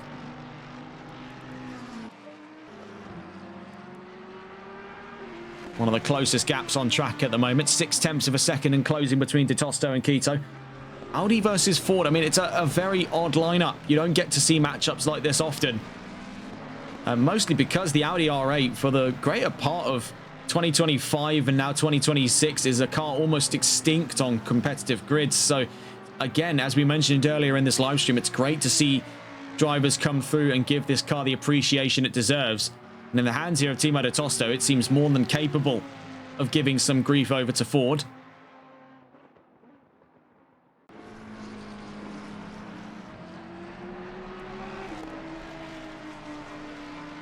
Observing here some closing gaps. Bell and Nikolai for 8th. Natwick and Frankert for 6th. So we are starting to see more and more occurrences of fighting inside of the top 10. We are seeing now as well, closing back in fast, is Skeen over Tanguay.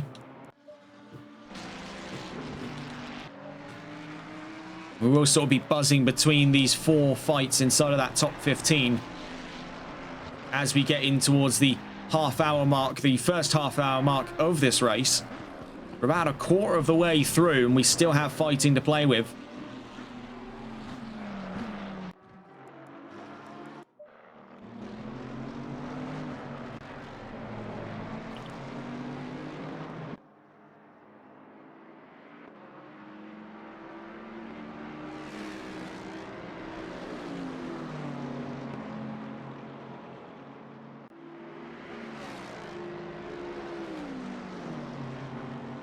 The number 26, that's JM Quito, has a drive-through penalty, so this is payday for Timo Tosto.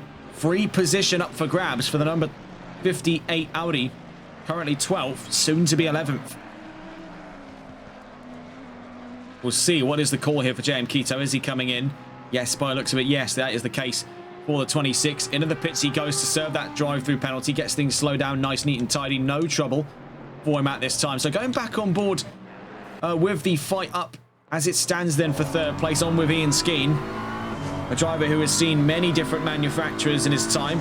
More prominent appearances in recent months have been with Mercedes, but it is worth noting his chapter here with BMW in the World Series.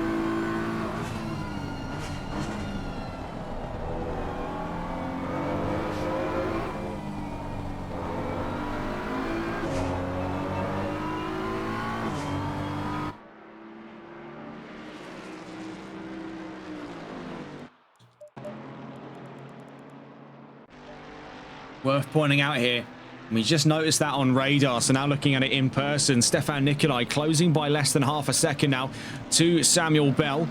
Number 21, formerly slotted in to compete from the AM category, now competes from the pros. Bell holds on to the ground there of 8th place, but for how much longer can he keep the mantle of it there on the front of that 4th row with Nikolai already in his side draft on the run down past turn 1 in towards turn 2, 3 and 4. We see the Ferrari covering the inside, making it to where the Mercedes has to go long if it means to stay side by side. And for the 55, that's not a risk worth taking at this time for him. He waits for Bell to run himself aground down through turn 1, not turn 1, sorry, turn 2, 3 and 4.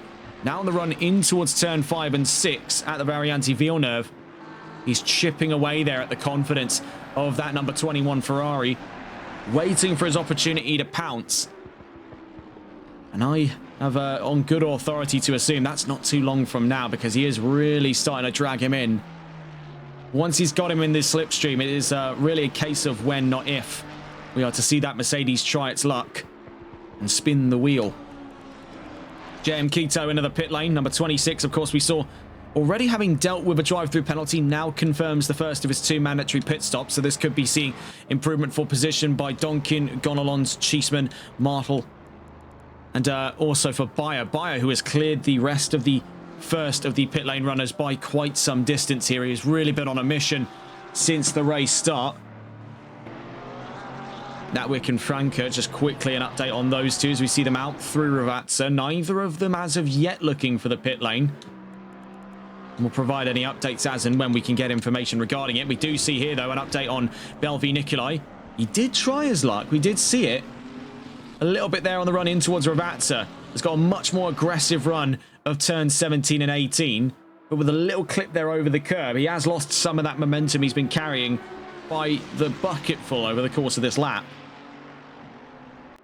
Really, that's somewhat been his ace in the hole when it comes to his pursuit to that Ferrari. We see in the background there, that was the 114 in 21st. Ben Cheeseman running onto the grass to avoid these two as they make their way to Tamburello.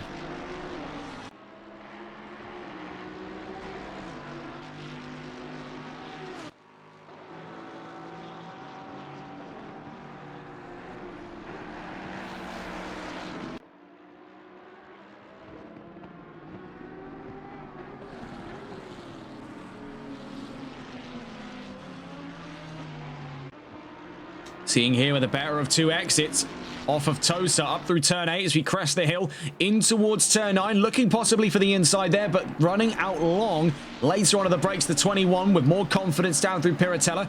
That leaves Nikolai stuck in behind there in 9th place.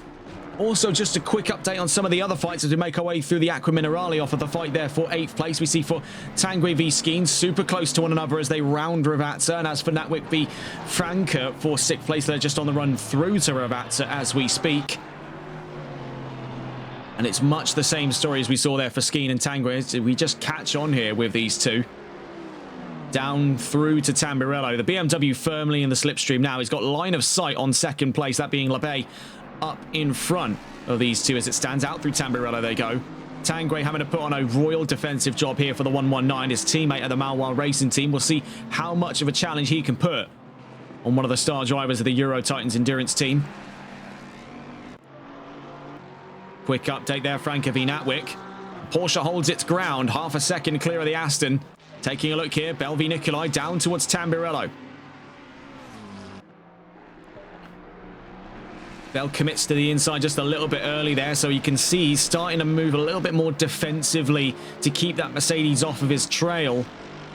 Also getting a look in, oh, never mind. I was about to say getting a look in here, but it appears that Cecil's dropped considerably further in behind that of Raphael Bayer. We did see the attempt to go around the outside as we just caught on here with Ian Skeen, so we will be staying on board with these two on their run down towards the Variante Alta. Now, of a very limited number of drivers I've ever seen attempt and succeed in a side-by-side move at Alta, Ian Skeen is actually on that list. So this could be quite a dangerous thing to consider if he is to stay this close to Tanguy over the course of this fight. They're down towards Ravatsa as things start to neutralise. Taking a look back in with Bell and Nikolai, which has been a pressing fight for us inside of that top 10 for the longest time here for 8th place. They're up through the run to the Variante Alta. Glancing in there, Ian Skeen dives to the pit lane, and so too does Christian LeBay. So 2nd and 4th into the pits. Tanguy moves up to 2nd. Clemens Young is miles up the road now. It's some 19 seconds roughly there, up and ahead of Tanguy. So this is a runaway for the 95. Getting a look in then. Bell's in the gravel down at Ravatsa. So Nikolai's through. Out through turn 18.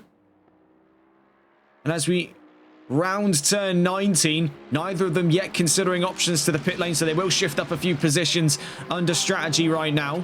We see that's already been the story for Natwick v Franca. That's now for 4th as opposed to 6th.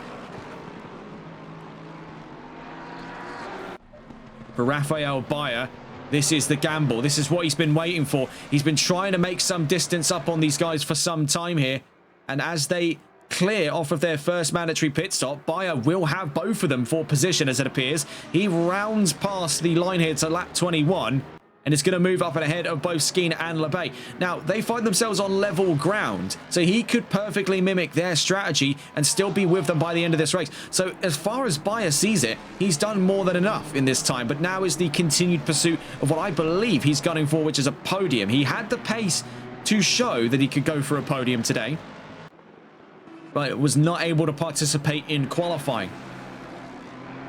I believe they're having just a quick look through our notes about any potential race control findings, having a glance. Was the case, the quali ban for round 3 was for the 707 No, sorry, not the 707. It was for the 28. So yes, Rafael Bayer did have a qualifying ban. That explains why he did nothing through qualifying. And it's a crying shame too, because this looked like a track where he really could have challenged as part of that huge mix of cars we had in the top 5, super close to one another. He was about in the trailing end of free practice and in the sessions leading up towards today. He was about somewhere in the ballpark of about 97 or lower thousandths of a second away from Christian Lebay. So he would have been part of that top 5 off of that basis alone. So I think that's where he's aiming to be. He certainly has the pace to be in the top 5. I see it on good authority that strategy may have just played a very important hand here for Rafael Bayer, and he could very well see a podium by the end of this race if he plays his cards right. It's a huge, huge if, and a lot of this is in theory, and theory will only take you so far, but he seems to have already done more than enough with less. Glancing in here, Sanchez v. Cheeseman. Ivan Sanchez in the number 91 Holkianos Motorsports Ford, chasing down Ben Cheeseman in the 114 5-star Esports Lamborghini.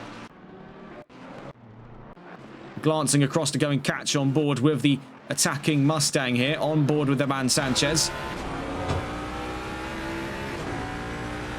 Previously having entered to Pro, now an AM category driver, the 91 in pursuit of Ben Cheeseman.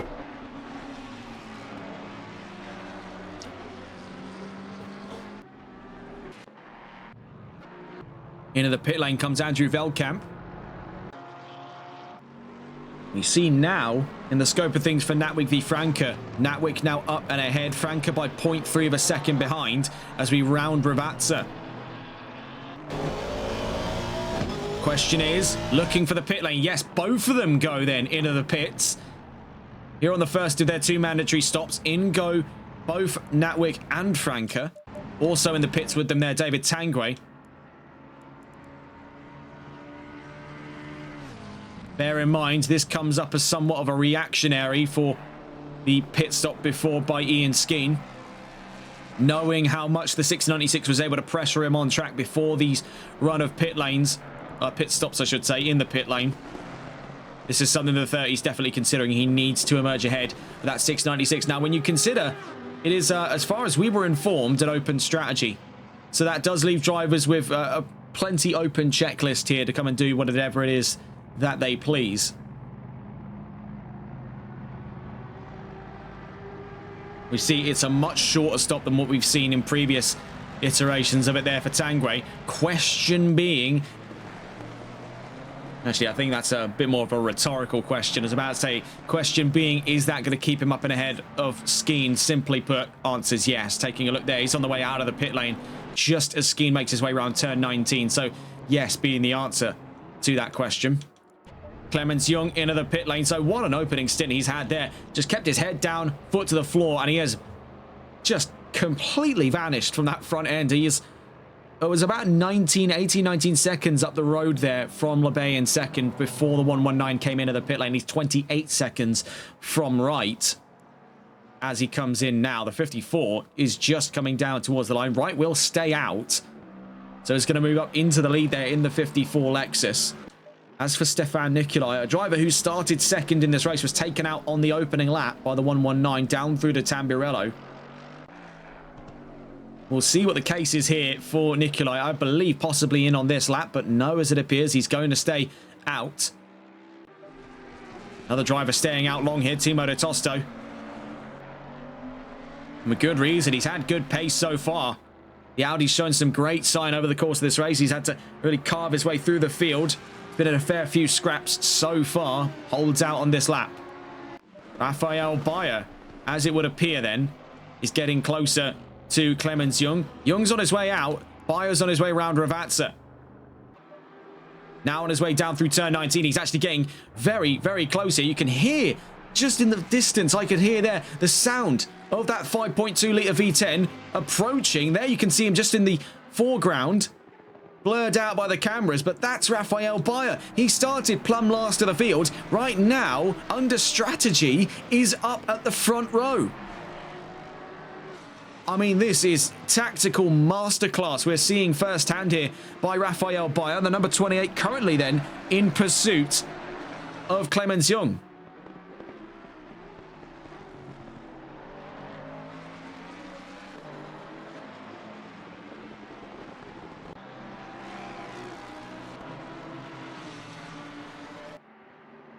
He's soon to be in a possible fight then for 4th place. Now, we may have to consider as well that much earlier pit stop by Bayer has left him with far older tyres at this length of the race. Now, I still have it on good authority to assume he could be coming in for his final pit stop in about 17 minutes' time, giving him a full hour and still plenty of open traffic-free air in front of him to close the distance for the end of this race. So what we've already seen so far in his strategy, he is looking at 2nd place, which is astronomical when you consider where he started, was I believe 26th on this field. So we've seen some real cut-throughs in the last couple of rounds over the course of this week in a few different championships where we've seen drivers properly carve their way through the field.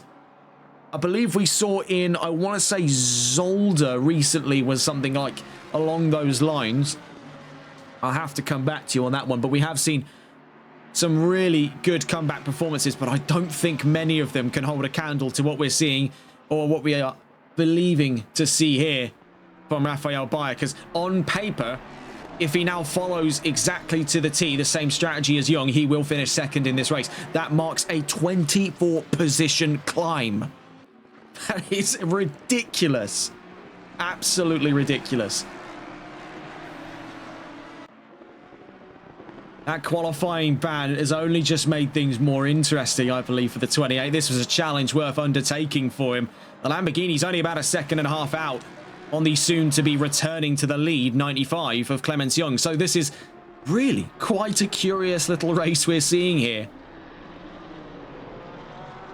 Meanwhile, for LeBay, now slots in for what is going to be provisionally 3rd once we see the first pit stops out of Wright, Nicolai, De Tosto and Cecil. Looking in for nearby fights, we do have one here. Samuel Bell versus the number 14 McLaren. Having a glance here, Everaldo dos Santos, one of the 3 new drivers on this field. Dos Santos currently fighting off a position for 13th place. That's division, actually soon to be division 2nd here when we see the arrival to the pits by Richard Cecil. Stefan Nicolai is now into the pits after returning to 2nd after a down and out start of this race. De Tosto elects to stay out. We see here for the fight between Dos Santos and Bell, this is quickly hotting up in this fight of 13th place. Let's stay on board with these two. This is definitely sizing up to be a good scrap between McLaren and Ferrari. 2 rivals in this game. We've seen it in plenty of championships now. They arrived in the same car pack, or around the same period of that car pack, the 2024 Challengers pack. Both of which redefine the mid-engine meta. We see here, gunning for it head-to-head. Everaldo dos Santos defending away from Samuel Bell, down through to the Variante Alta. It's also worth keeping an eye on here. There is that fight coming up between Richard Cecil and Christian LeBay, but strategically, LeBay's already got this one nipped in the bud because Cecil's yet to have taken either of his mandatory pits. We see that even more so confirmed as it looks like for the number 5. I think, what's going on here? The number 5. I think there might be a little, yes, there has been a little bit of trouble there for Richard Cecil. Drops in behind both LeBay and Tanguay. Meanwhile, we see a move there. Up to 13th place goes Samuel Bell, up and ahead of Everaldo dos Santos. I'd say this fight's far from over. Right into the pit lane at the moment. The number 54 in. Dupois in as well. But for dos Santos, I'm seeing definitely the early warning signs there of an imminent counter-attack. So let's go and catch on board with the McLaren proper and follow on board throughout their fight. Getting a look on here with Everaldo dos Santos.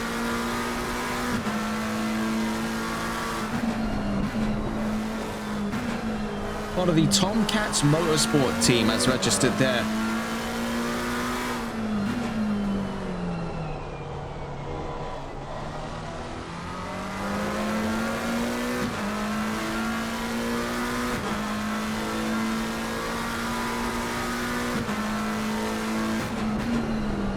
Samuel Bell up in front then, holding on to his newfound 13th place. We see this almost hypnotic middle sector on the run down through Piratella into the dip here at the Acqua Minerale, back up over a crest. We mount the hill on the run up towards the Variante Alta. Very vertical section of the track here. It makes for fantastic viewing. I'll run through the Variante Alta. Very sharp chicane. as it stands for these two, still at about 0.4 of a second apart. Having a look just briefly around the track on radar to have a stab at where the nearest fights may be coming from. We may have to divert our attention to this up-and-coming fight for 16th. This is in behind the fight for 13th at the moment. Sanchez v. Cheeseman. Dupois in the pit lane, number 39 still in as it stands. Having a look in here, Dos Santos v. Bell. Once again, now on the run in towards the Variante Tamburello. Still failing to capture that ground off of the 21, but he knows, as we've also seen with other fights, this is not a particularly confident section of the track for Samuel Bell. He has run over the curbs on a few occasions here in some previous fights. You see, though, for Dos Santos, he's pummeling those curbs down through Villeneuve. Was not expecting that one, especially out of the McLaren, a car that's almost notorious for its struggle on the curbs. We see running out wide there for the exit of Tosa. Dos Santos dropping more ground away. Looking here, Cheeseman side by side with Sanchez. Later onto the brakes goes the Lamborghini. Runs shallow into the second part of Tamburello, but still holds his ground. The 114 up and ahead of the 91, up into 16th place. Both of them are going to have to shift it at some point here, because approaching from behind, looking to lap out past them, is Clemens Young. We see there for the 91, already showing the blue flags, moves over for the 95. Number 28 we see there in the distance, fastest lap of any one driver in this race. Rafael Bayer, who has been on a real above and beyond mission here with Lamborghini. 26th presently under strategy, is going to be second. And predictions have it that he is definitely pitched at a podium. I'd say it's more likely now than it is not. Into the pit lane goes the 17. So Brooklyn Donkin, with an hour and 10 minutes left to go in this race, in for his second and final. Now, we wait to see what the front end of his car looked like. We saw the same story for the 999 of Martel. But we see here, for the BMW of Brooklyn Donkin, no damage. But he does come to a stop there, so serving out the last of his pit stops, but potentially giving himself a bit of breathing space here. Passing up through is the fight as it stands then for what is now 12th place, with Donkin in the pit lane. Dos Santos and Bell were side by side on the run in towards Tamburello, but filter back out into single file upon the exit. Down through Villeneuve.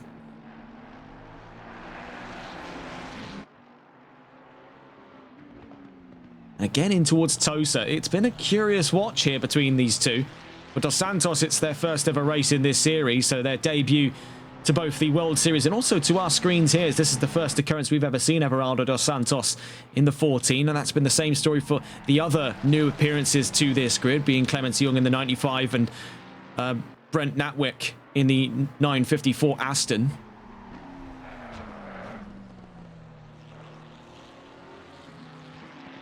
We see their less than ideal exit out through the Aqua Minerale. Has dropped considerable time there for Everaldo Dos Santos. Looking here with Donkin, it's a curious case the way he come into the pits so early, but I guess it is a lot of the same strategy we were at one point discussing in regards to Rafael Bayer's bid for that top three, which would be the case that he comes into the pits in about 8 minutes time, does the last hour on one stint, and then calls it a day. I think under that strategy, he could definitely still hit for the podium, but we'll see what his call is on that. This is all just speculation on our end. We've seen most recently then Timo de Tosto drop to second place. Clemens Young back into the lead, not waiting around for the 58 to drop out of frame, and it looks to be the case here. Running out wide through the Variante Alta. Could de Tosto be moving over here for Rafael Bayer? Down through to turn 16, now turns 17 and 18 at Ravazza. We see that to be the case. The two sister cars, as it were, there, the Audi and the Lamborghini, both of which using the same 5.2 litre V10 engine. A dying breed then, the Audi R8 and the Lamborghini Huracan, both of which outmoded.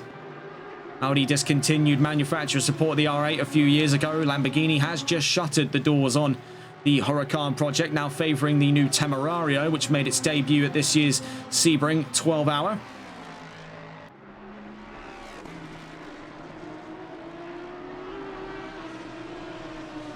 And that does mark a very somber note, really, for Lamborghini's history. They've ran with the V10 engine as far back as the Gallardo in the early 2000s.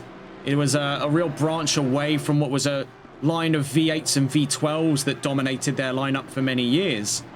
Well, obviously, their flagships have always been the V12 cars. You know, that's been the case as far back as the Miura, where that's been a V12. Then the Countach has been a V12. Then the Diablo. Then the Murcielago. Then the Aventador. Then the Revuelto.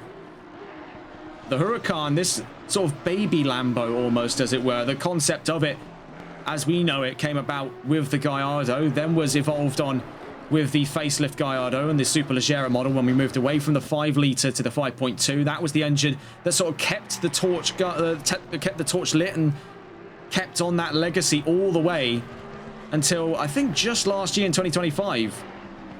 Because they are going to stop producing these Huracans from here on out. It is a shame. Having actually driven one of the early model LP610s, they are a fantastic motor. Fantastic motor. There is, I will say, unlike something like, say, a Ferrari, there is a bit of a disconnect in the Huracan. I will point that out from first-hand experience of having driven one. But with that being said, I think it's quite easy to glance over there being a slight feeling of disconnect compared to a Ferrari. You know, oh, my steak's too juicy, my lobster's too buttery. When it's a case that when you put the foot down, it goes like nothing else I've ever been behind the wheel of. That Huracan. Now, albeit I did drive a GT3. No, of course not. Far too young for that. But the road car on a closed course, it is unfathomably fast. Less on that. We'll probably pick that up somewhere later down the line with some of the future projects we've got going on here on TRTM. But having a look in here with the fight for 5th place among 2 teammates. Curiously enough, Christian Labay and David Tanguay. Now for Labay, this is a very curious footnote because he does find himself under strategy as it pertains to right now. Oh, hang on a tick there. In the background, that's the 696. That was Ian Skeen in trouble out from Tamburello to Villeneuve. Appears to have come out of it with no damage, but is getting very close to the approach there of Seesaw, and then not too far behind him as it would stand then is Brent Natwick in the 954. That would be for position on track.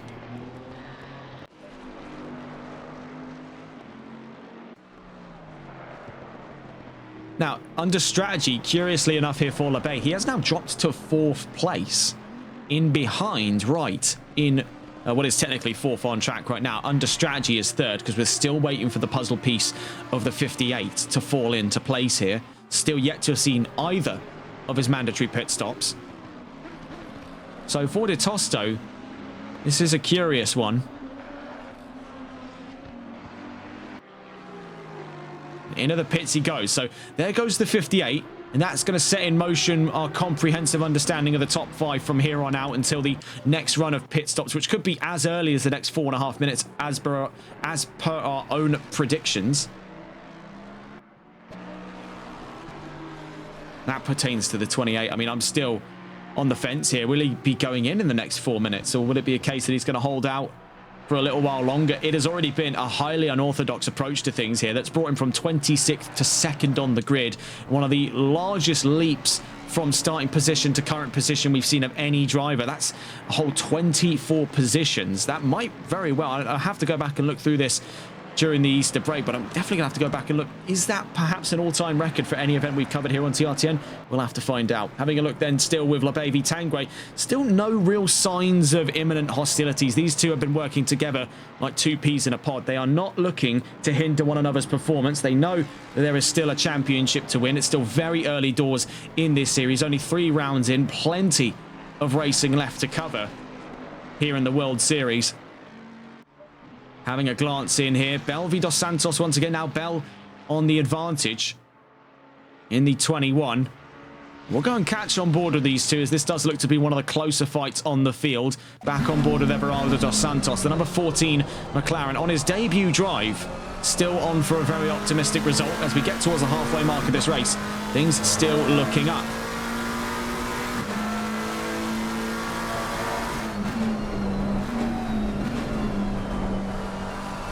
Wobbly exit there for the 21. And that invites in an opportunity around the outside at turn 7. Could it be either all the way around the outside? Yes, it appears to be the case. I was about to say it's either that or he's going to try and go for a super late apex down at turn 7, but we saw him commit to it, and ultimately that wasn't one move that worked out for him at this time. Through Piratella for Dos Santos, still about half a second. So tantalizingly close then to an opportunity of 12th place. but is kept at arm's length there by constant defense by Samuel Bell.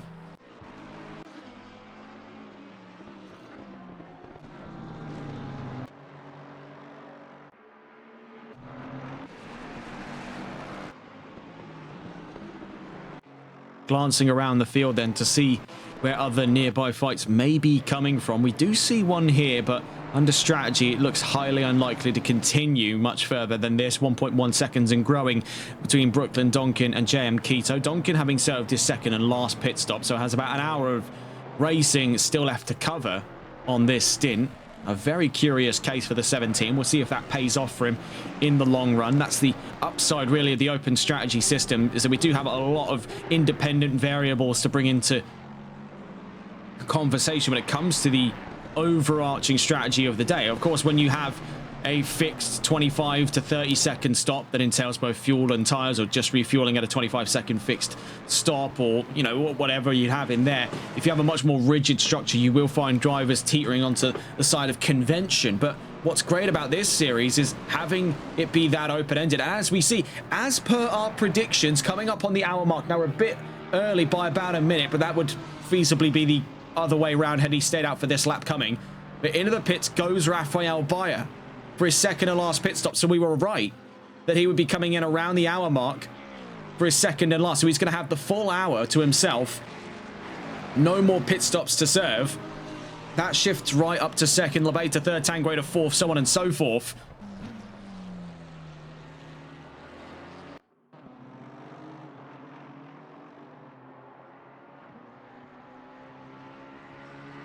Looking here with the defending half of this fight that's been going on for 12th place for the longest time. Samuel Bell versus Everaldo dos Santos. Coming up then on the halfway mark of this race. 2 hours of racing here in Imola. Still an hour left to cover. We see also following Bayer into the pit lane is Timo de Tosto. Now, we always see the back end of the car first. Let's wait to see what the cameras show us as we turn around and see the front end of the car. And having a look here with the 58. Looks to be a conventional stop here for De Tosto. He comes to a stop in the 58. Meanwhile, the 28 is out. Rafael Bayer to see the rest of the race out on this stint then in the 28. And re-emerges to the field. So I believe there, 10th place, a really not too bad a drop. There was a very quick stop there for the Lamborghini. We'll be curious to know then, does he have, I think one of the biggest pressing factors, does he have the fuel? He could probably manage it on the same tyres, albeit it's not going to be a graceful experience, but does he have the fuel to do another hour's worth of racing in that amount of time that he spent in the pit lane? We'll come to find out if we ever see him into the pits again. You see here, stuck in behind him as he emerges to the track 10th place. Is the fight now for 11th between Bell and Dos Santos.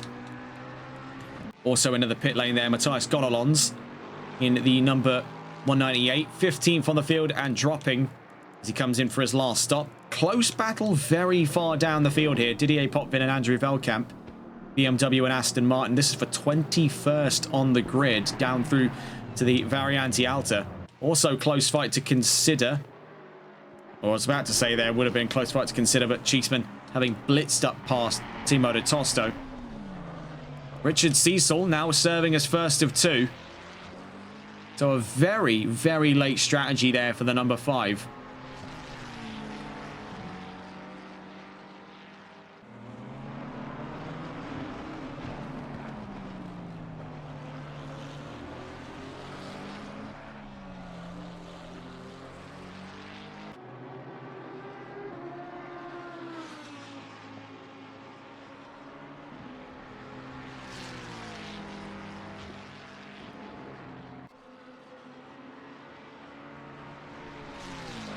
As we see it then, this is the fight for 10th place. Bell v Dos Santos down through to Tamburello once again. These two absolutely inseparable now for the longest time on their fight. Bear in mind, Dos Santos lining up second in the AM category behind Natwick. And for Bell, he lines up, technically for the pros, that'll be 9th place with Natwick up in front.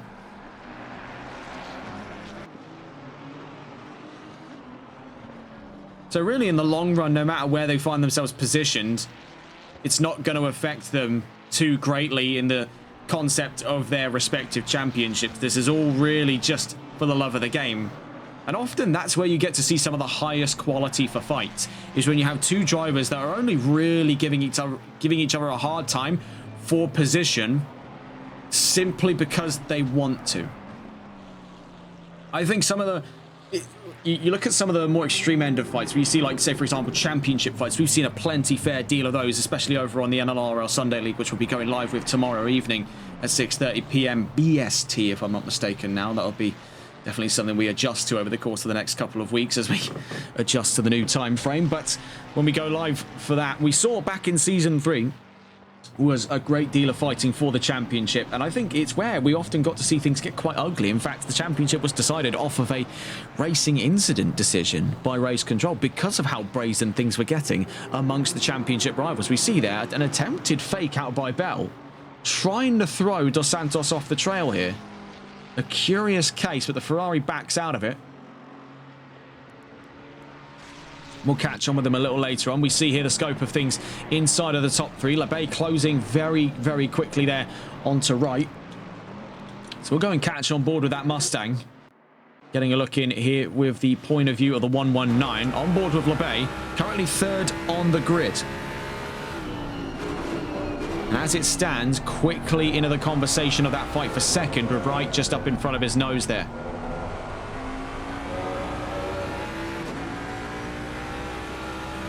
We see, though, diving into the pit lane goes right. So Wright's into the pit lane. There goes the fight for second. Over as quickly as it arrived.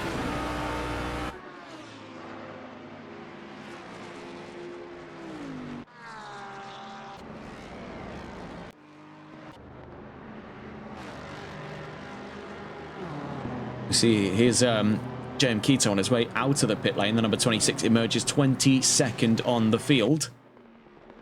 Clemens Young, the leader of this race. Number 95. I mean, it has been steely determination here from his first ever appearance, both to our screens and to this series. This is definitely a name worth writing down in the history books here. The 95 really taking competition by storm. If he is to stay on with us for the next 7 rounds of this championship, I have it on good authority to assume we could very well see him challenge for this season's championship.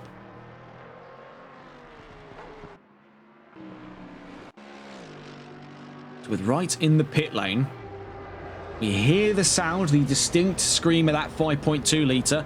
That can only indicate to us one thing. Rafael Bayer's gone up and ahead, and he's up into 8th place. So Wright now dropping outside of that top 10. Now forces Bell and Dos Santos, those two still glued to one another, now into the fight for 9th place as they find themselves tucked up behind lap traffic. That being Andrew Velkamp and Didier Potvin, those two 21st and 20th.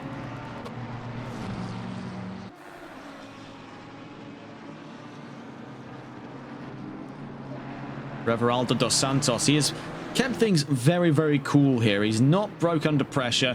He has stayed very close to Bell, and I think it's a case of just going to stick to his line and pray the 21 buckles under the pressure at hand. You see here for Bell trying to get up and around Potvin in through to turn 9 at Piratella. Leaps for it there. The BMW accidentally in the way, but I think will possibly move out of line of sight there. Yes, it does on the run down through to the Aqua Minerale. That does open up an opportunity there for Velkamp.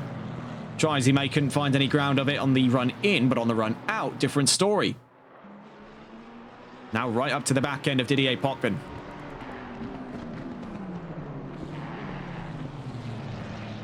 Meanwhile, just worth pointing this one out, Sanchez v Donkin. Donkin already having taken that more ambitious strategy. We see him leap for the inside, down through the run of the Variante Villeneuve. Nice, neat and tidy there. And that surgical precision by Brooklyn Donkin. Down through to turn 7, now up to 14th. Bell and Dos Santos back on this fated story then. Ferrari versus McLaren in the trailing end of that top 10.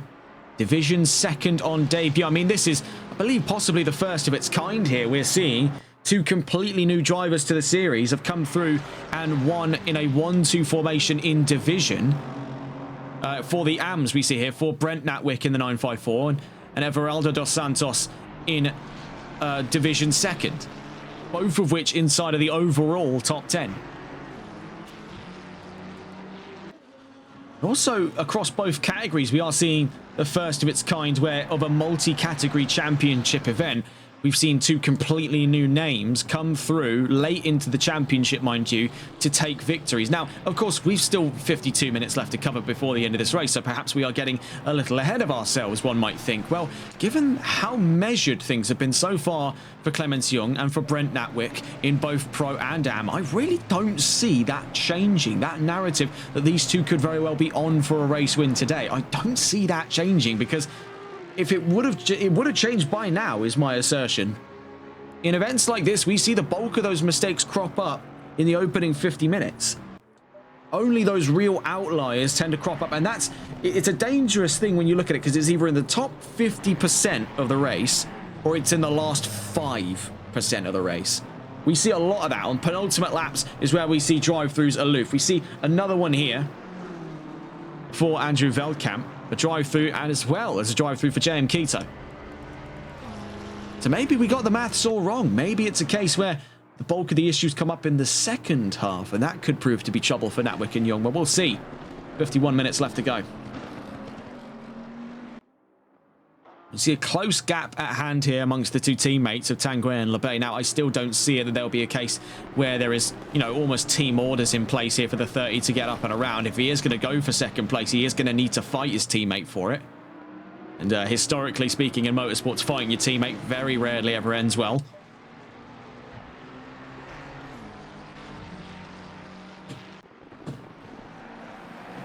Watching here, Dos Santos and Bell down through Villeneuve. A bit of a skip there onto the gravel for Bell. Allows Dos Santos to come up around the outside. Is now up and alongside the Ferrari, but runs out wide at Tosa. This has been his Achilles heel for the majority of this race. Every time he's attempted a move there, it has not worked. Looking quickly in here, firmly in the slipstream, the Bentley on the Ford here for second place.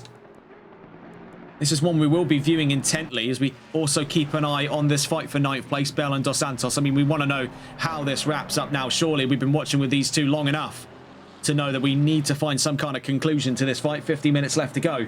Past the halfway mark, getting a look at the order right now. Clemens Young leads here in Imola on his first ever race in this series, and I believe in Competizione Performance League at large. So very curious case indeed. Lebay second, Tanguay in a very close third. It is worth pointing out these two could very well clash heads for second place. We'll wait to know on what that's looking like. We'll go back on board though with the almost the fight of the day really that's been between Bell and Dos Santos. Looking further down past the top three, then Ian Skeen in fourth and Brent Natwick in fifth.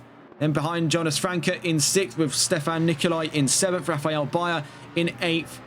We see here with Samuel Bell, ninth, with Everaldo Dos Santos in 10th place. Wright in 11th, Cecil 12th, Cheeseman 13th, Donkin 14th, and Sanchez rounds out the top 15. Then De Tosto, Belder, Martel, Gonalons, and Potvin to the back of the top 20. And 21st for Veldkamp, 22nd for Dupois, 23rd for Keto.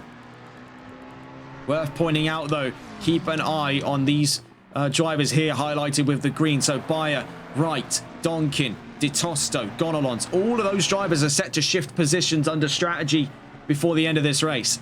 Bayer especially, who we had predicted already at a podium off of his current strategy, which saw him emerge not too far off the race lead after his first pit stop had cleared. Getting a quick glance in on that second place fight, we can see having pumped the brakes on it there. The number 30 of David Tanguay no longer pursuing so vehemently his chances at second. He's backed off of his teammate, not trying to put any excessive pressure on Lebay at this time. If they are coordinating this as a team, it does seem to be the case that they are. And that's definitely been a more team coordinated order.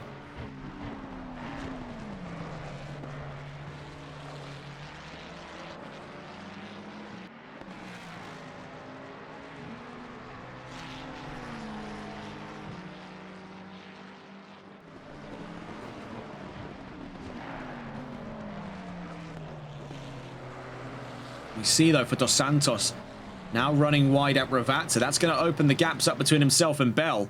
So now looking at some of the other fights here, De Tosto and Sanchez down through turn 7. We see with a much better run of things through Tosa, De Tosto up and ahead of Belder. Actually, no, sorry, up and ahead of Sanchez. My mistake. Belder is already up and ahead of. What was one Holkiano's car now is 2, tucked in behind the Audi number 58. Taking another look in there, we see things have massively spread out now between Labbé and Tanguay. That gap was previously down just north of a tenth of a second. It is now north of 0.8.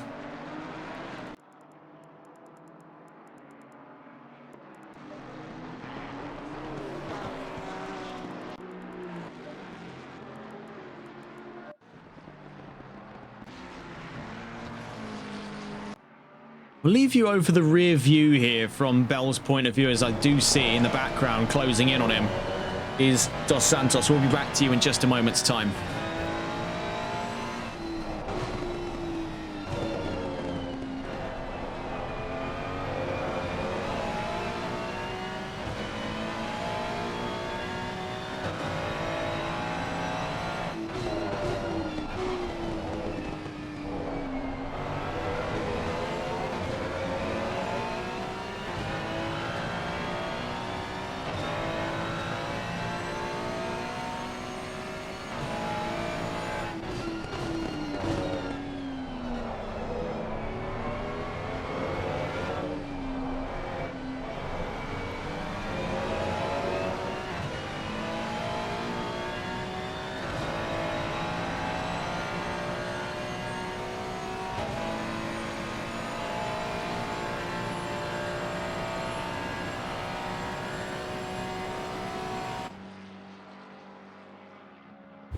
Three-quarters of an hour then left to go in this race.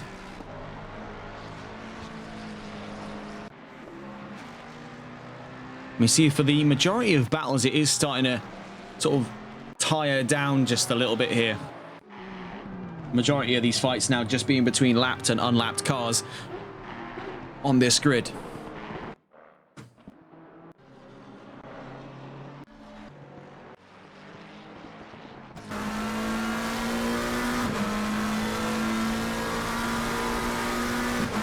The 65 was in the pit lane a moment ago. That was for Sergio Belda, just emerging from the pit lane there.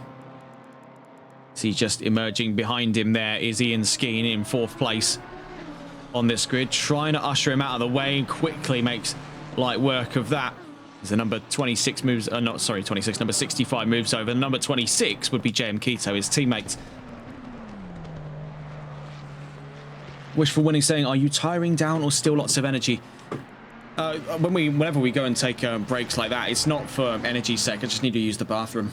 It's a not so glamorous behind the scenes tidbit there on why we do that. It's just, you know, we need to take bathroom breaks as well. So still human at the end of the day. Now, in terms of energy, I'm still looking forward to events later on tonight as well with the Shooting Stars Cup.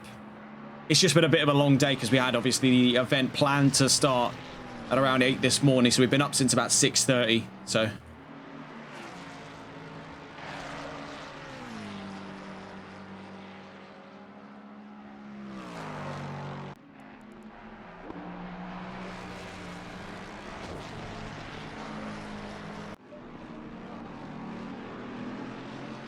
do see here one possibly emerging fight, Nikolai versus Bayer. Now, strategically, this is a no-go. This is a case where Nikolai is already going to be losing the position out to Bayer because he has one more mandatory to serve. But that's not to say that we won't be seeing any fighting at all. We do see here, into the pit lane, this could mark a very significant spot on this grid because bear in mind, Labbé, as it stands, was holding 2nd place for the longest time on this track in this race. So with him into the pit lane, Bayer currently down at the Variante Alta. The question is, what kind of counter strategy does Labbé have in the back pocket to keep the 119 ahead of the 28, if he can do that at all? Is it a case that he's going to have to take on fuel and sacrifice possibly that position? We did see for Bayer, he was predicted on a podium. He's got no more pit stops to serve, as Labbé has still yet to drop from the jacks. We also see in the pit lane as well now it's Ben Cheeseman just up in front there. We see the sort of rear quarter of the Lamborghini. Now we see it center mass of the screen. This is with the 114 also in the pit lane, but approaching the line then is Rafael Bayer, and all in the meantime looks to be taking position up off of Stefan Nikolai. He's run in towards the wall. What's going on there for the 55? Oh, what's happening here? He's coming to a stop. The 55's got some serious trouble. Yellow flags out down at Sector 1. The 55, I think that was some kind of hardware failure for him there. He came all the way to a dead stop. It looked like his steering had gone completely straight. And in his efforts not to slam into Bayer, who was right up alongside him at the time, he's had to come to a dead crawl. We're back into green flag conditions then, with 42 minutes left to go in this race.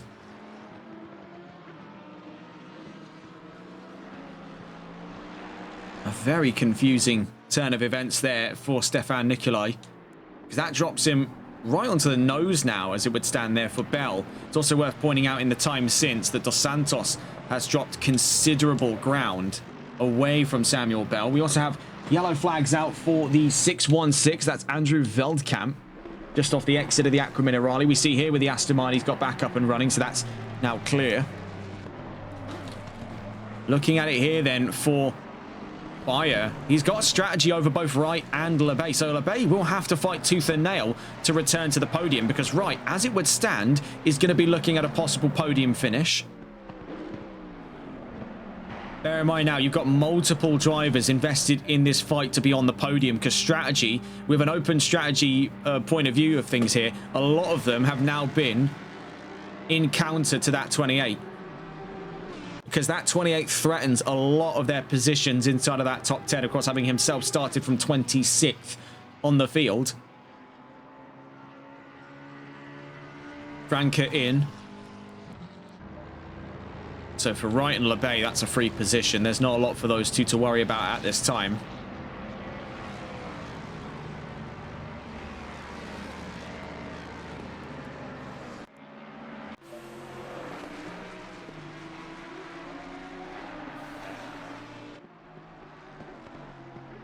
Now, this is a tough call. It is a really tough call, folks, because I'm at somewhat of a loss here over whether or not, in the long discussion about who could possibly win this race, obviously a lot of signs are pointing towards Clemens Young, but with Rafael Bayer's strategy, Young has to have this one perfectly nailed in. If he deviates from a counter strategy now, which I assume he likely already has, as we just see him get up and around there, a little bit wide on the exit of Tosa, but there was a bit of a squeeze between the two Mustangs as they make their way up through to turn 8. Also into the pits there, Tangway. Just back on the subject quickly there for Young. If he deviates from his counter strategy even once, if it doesn't fall into place down to the second precise, he does actually stand upon the risk of losing this race. But as we saw over the course of the end of those first pit stops, those two were only about 3 seconds apart in the middle stint of this race. So Young has to have this nailed. He is a very fair distance up the road right now. I mean, he's near enough looking to lap the 95. So his pit stop has to be perfect. If he misses the pit box, he loses seconds. And right now, he needs his pit stop to really wrap up within about 30 of those, because then you've got to consider roughly the 20 to 30 seconds either side of which, especially if you're centre mass of the grid on pit road, to get in and out of the paddock. We see though for Young, he stays out. Skeen, no currently telling at this time. Tangway's on his way out. Bayer's already up and ahead, so Bayer's up to third. It really can only continue to go up here for Rafael Bayer if he is to stick to his guns on this one. We see here Bell versus LeBay. We see down through the Tamburello. Looked his way to the inside, just couldn't find any room of it. I've noticed as well, since that start of the race, he's been a lot more cautious down through Tamburello, and for every reason, we saw why that is on lap 1.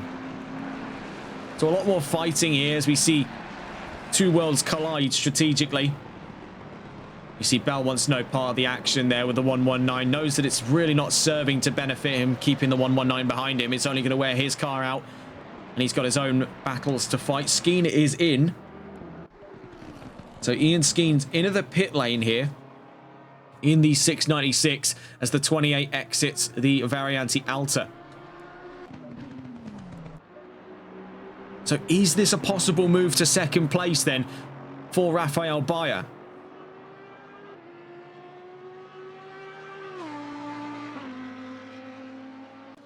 We'll wait to see. It certainly looks to be the case here because he's on his way out through Rabatza, down through to turn 19. The BMW is still stationary. So yes, it will be second place for Rafael Bayer. That does continue to bring the accolade up. 24 positions gained since the race started last in 26th place and is now second with 38 minutes, just under, actually coming up towards 37 and a half more realistically left to go in this race.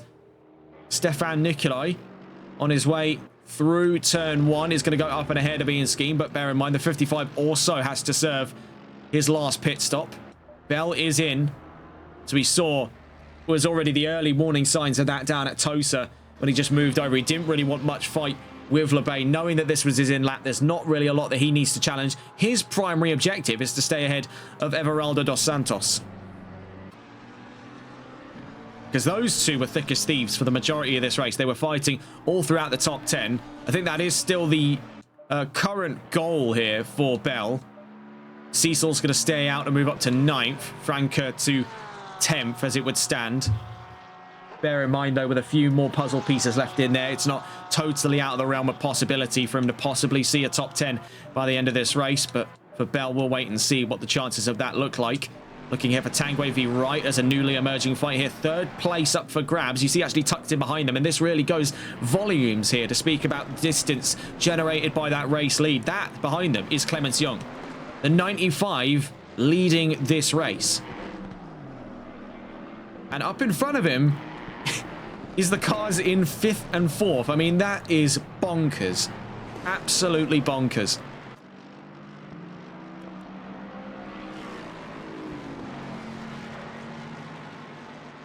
Bear in mind, we've still yet to see anything in regards to a pit there for Clemens Young. The 2nd pit of 2 today. 35, just under 36 minutes left to go in this race. Same story there in which applies for Stefan Nicolai. We saw recently the first of 2 for Richard Cecil. And we see that into the pits goes Young. So that is the last of the pit stops for Clemens Young in the number 95.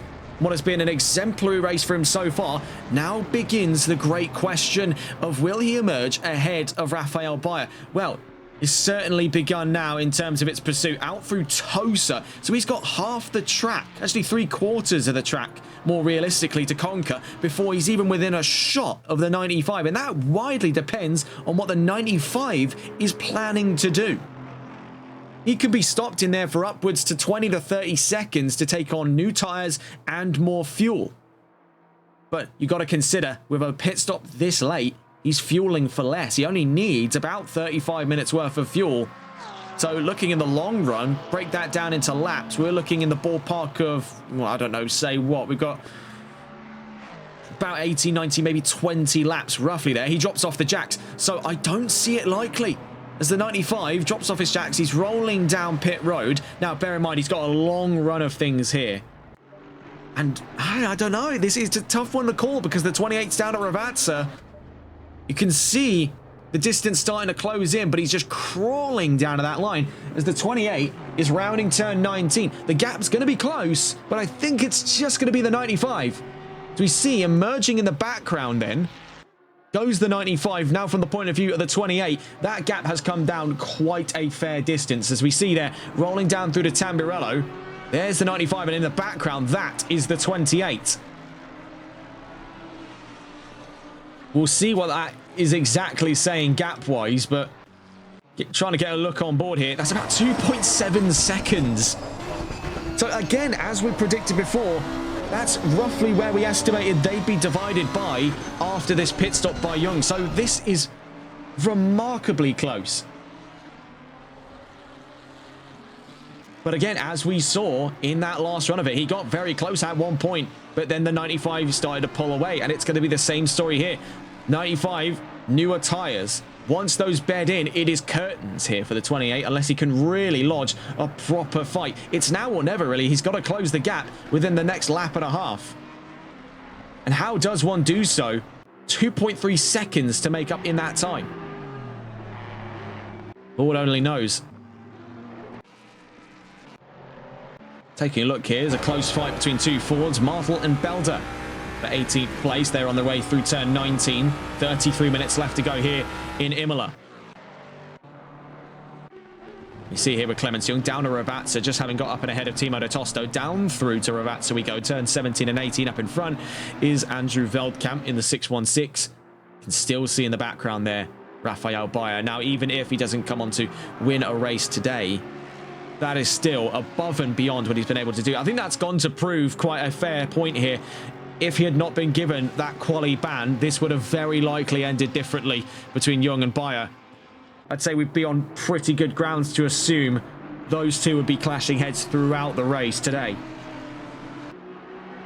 Right now, they've had quite sparing encounters with one another over the course of the last hour and a half's worth of racing here at round 3 of the championship of the Competizione Performance League World Series. A bit of a dive there, I will point that out. A bit of a dive onto the gravel at Villeneuve.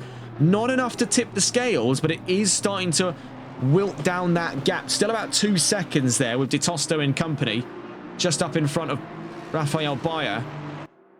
That gap is now south of 2 seconds, so we'll keep an eye on any further updates to that as and when they roll through. We see here with Wright versus Tanguay, having a glance in then with the Lexus. Presently then fending off his 4th place spot on the grid. And that's soon to be 3rd. We still have that point to consider with Stefan Nikolai, 2.3 seconds in front.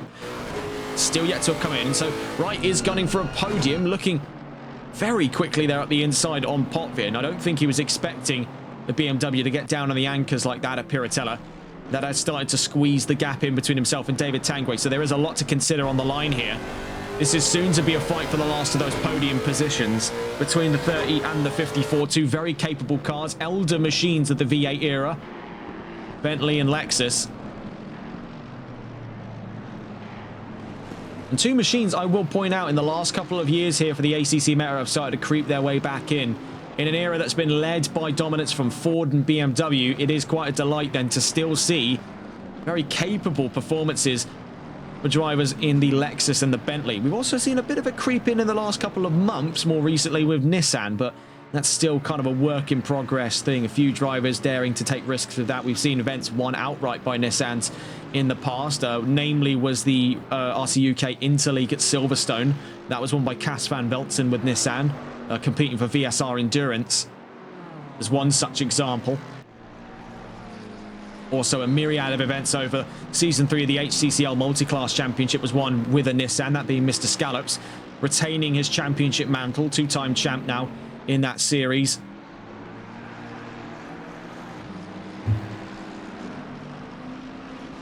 Possibly more. We see on the exit of those corners. Now, there is that point to consider between these two. Yes, we are dealing with older V8 machines. We are dealing with front-engine rear-drive V8 machines with considerable aerodynamics on them. Big rear wings on these cars, a little bit older, a little bit rougher around the edges. But now, you've got to get down into a sort of pedantics argument between these two.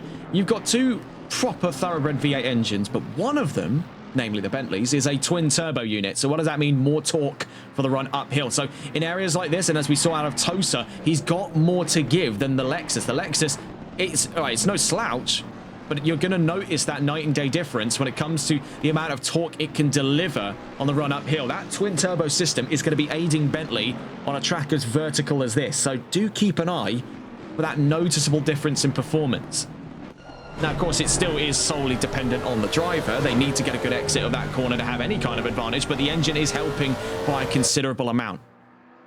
We'll have to catch on with them in a moment. We do have a very close scrap here at hand. The 999 alongside, so it appears, the 65, and that's Martel and Belder down out of Villeneuve in towards Tosa. They've swapped hands for position there for 18th place. Sergio Belder still sticking close there to Carl Martel on the run in towards Piratella at turn 9. But quickly glancing back in on Wright v Tanguay, down through Tamburello. You see there the Bentley still tucked in behind the Lexus. No news yet on if Nikolai will be coming into the pits on this lap.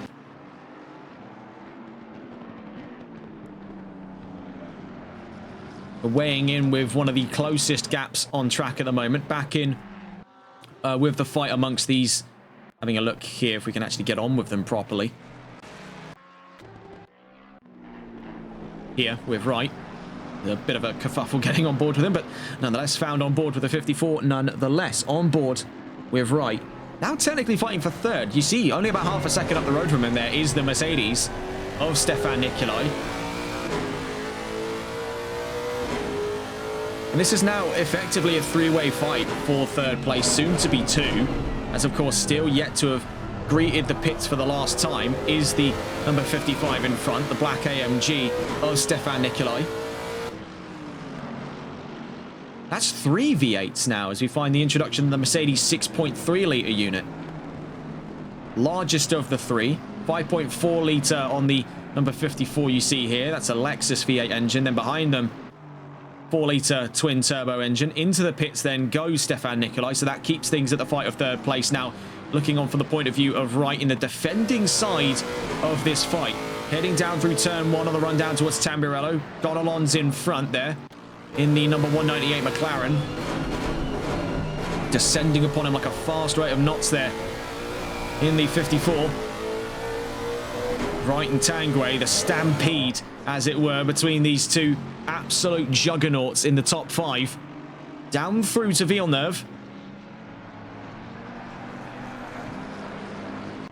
Heading in towards Tosa. That McLaren is going to be a real thorn in the Lexus's side here on the run out through Tosa. You can see that difference as well from the Bentley. It can really dig deep on the climb uphill. That's what's keeping him so close on the run now out through turn 8 into turn 9 as we crest the hill. Now on the downhill run through turn 9 and 10.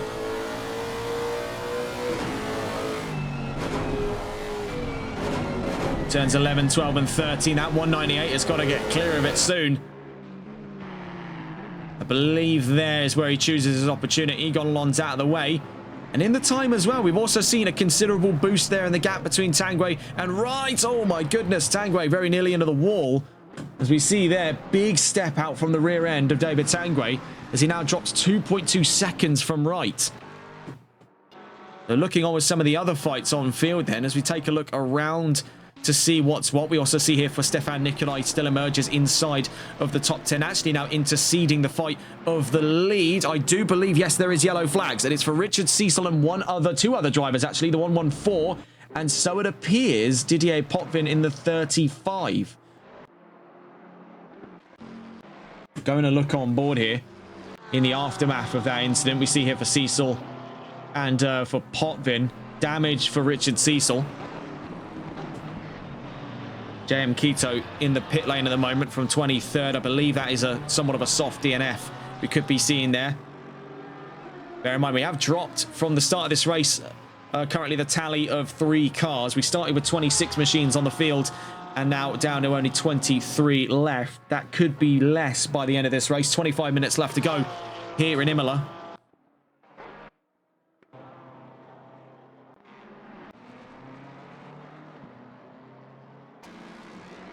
So, having a glance around the field then to see what's what here in the last 25 minutes of racing before the checkered flag, we see there is an emerging gap once again. Di Tosto versus Bell this time around. So Bell finding himself on the attacking end of a fight for once. Normally has been defending away from Everaldo dos Santos. He's about 5 seconds behind.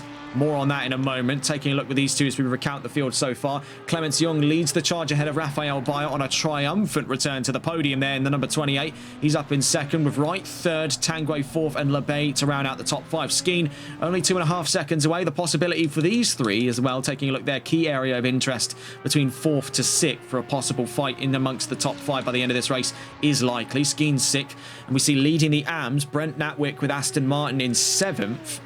Ahead of Jonas Frank at 8th, Brooklyn Donkin in 9th, and Stefan Nicolai rounds out the top 10. We see here the fight for 11th between Samuel Bell and Timo de Tosto. Not Aston Martin, sorry, Audi versus Ferrari. I was about to say a bit of an odd-looking Aston Martin, if I do say so myself. We see here, we have the Audi, number 58, down through to Villeneuve. Hanging around in the background there, you can see was the number 14 McLaren, currently division 2nd for the AMS. That's Everaldo dos Santos in the number 14. Then behind him, Matthias Gonalons in 14th place. Richard Cecil, division 3rd for the AMS at the moment, is 15th ahead of Ben Cheeseman in 16th. Though in saying that, is a very close gap to be found here for 15th place. Cheeseman up and alongside Cecil. Cecil holding the inside. Cheeseman going along around the outside. Cecil now tucks in onto the racing line. Had a moment of reflection there to possibly gun for the inside, backed out of it on better intuition and stays in behind. Cheeseman now up to 15th and Cecil down to 16th. Back on board with the fighting at hand here between Bell and Di Tosto. Bell momentarily was up and ahead of Di Tosto, but imminent fight back from the Audi has brought him back up into the scope of 11th place. We see though better on the 2 for the exit out of the Variante Alta down towards Ravat to the 21, looking for the inside here off of the 58. Running down through turn 16, now turn 17 and 18. It's very late onto the brakes for the 21. Can he hold it on the run through Ravazza? It's a little wide to the right, but he holds it. So a great move there. Bell up into 11th, De Tosto to 12th. So Gonalons 14th, Cheeseman 15th, Cecil 16th on some recent changes there. Sanchez 17th, Martel 18th, Belder 19th, and Potvin in 20th. Velkamp 21st, Dupois 22nd, and Quito 7 laps down. Now 8 laps down in 23rd. A possible soft DNF for the number 26. One of the closest fights on track. You're taking a look at it now. It's the fight between Timo de Tosto and Samuel Bell. Bell having recently got up and ahead of the Audi. These two clashing heads for 11th on the field. That's division 10th when you consider up in front of them the single AM car, the 954 of Natwick with Aston Martin.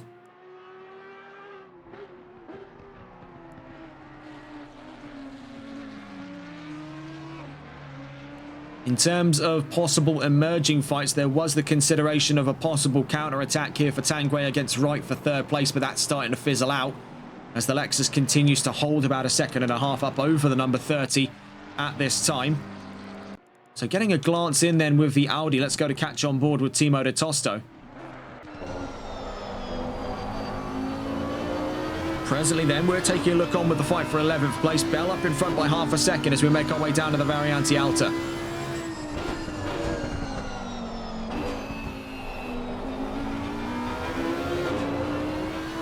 We see that massive difference in line, and I think seeing how he took that definitely left it in my mind that he was going to be picking up a penalty there. We see this is the run that ultimately gave Samuel Bell a drive-through penalty. You can see it's there. It's right there. In fact, we'll try and even pause to see exactly that moment. As now coming in to serve that drive-through is Samuel Bell. That's going to advance Timo de Tosto to 11th place. So watching here on the replay, down through the first part, and it's right there. You can see he's all the way over on that outside line. On the inside line, sorry.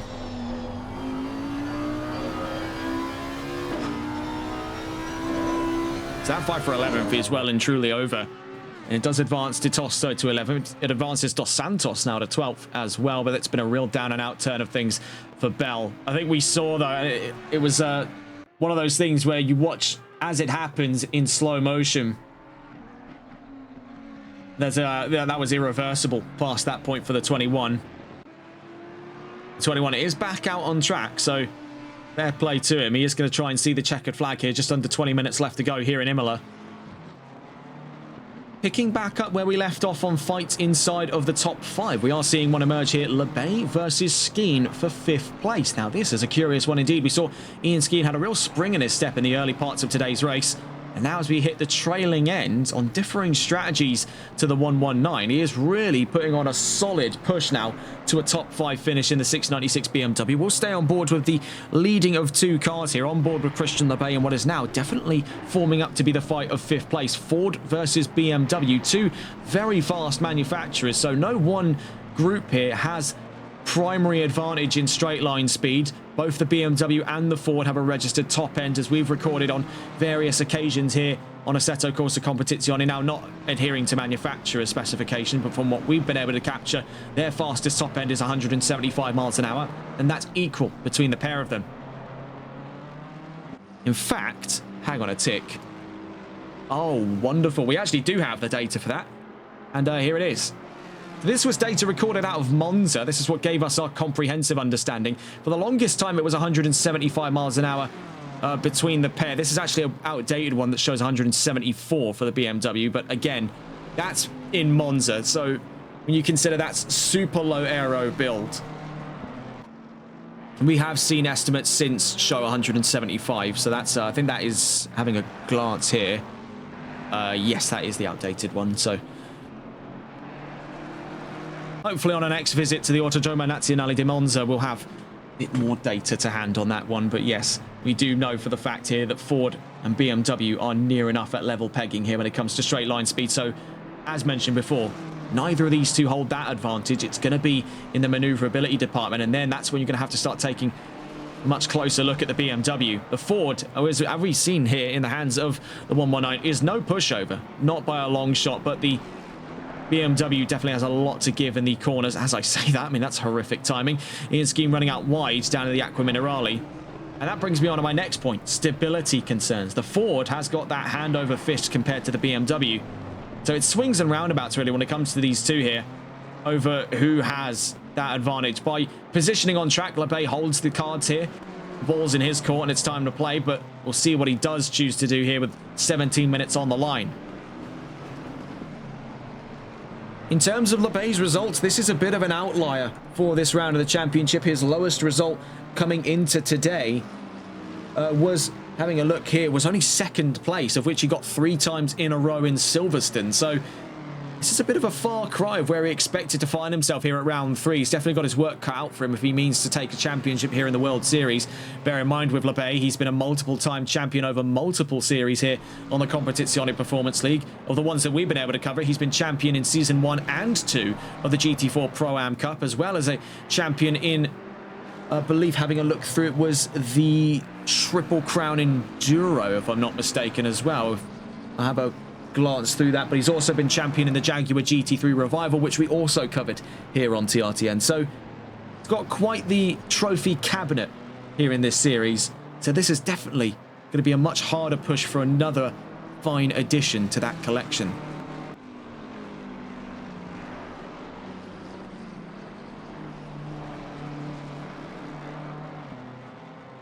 Yes, that was the case that Labé got the championship in the Triple Crown. So we had to go and double check that one. Yes, that was the case. Oh, it's trouble though. As we catch him with Labé, can he style it out? Yes, he can. Oh my goodness. What a slide there by Labé. But what that does ultimately move is Skeen up into the lead of this fight. Watch this though with the 119. So he steps out under the brakes. He holds it though. You got to hand it to him there. Embracing his inner Ken Block. Real drifting skills from the 119. He comes sliding all the way around.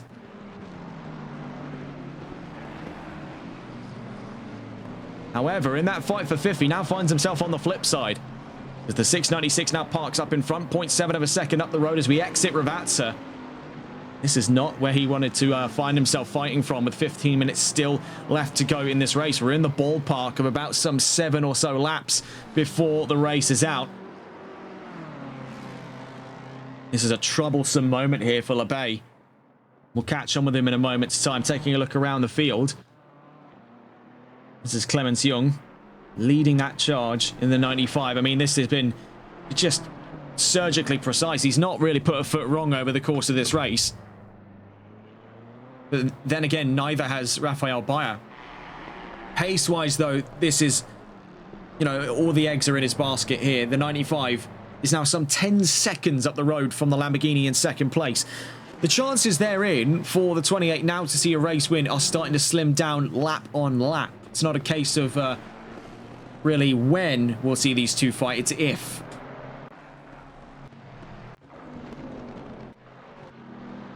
Looking here with Wright.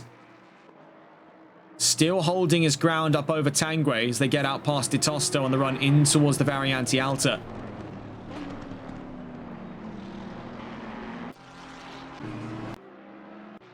Just having a quick glance over to the BMW here. Now 1.2 seconds up the road then from Christian Labé. Ian Skeen gunning for a top 5.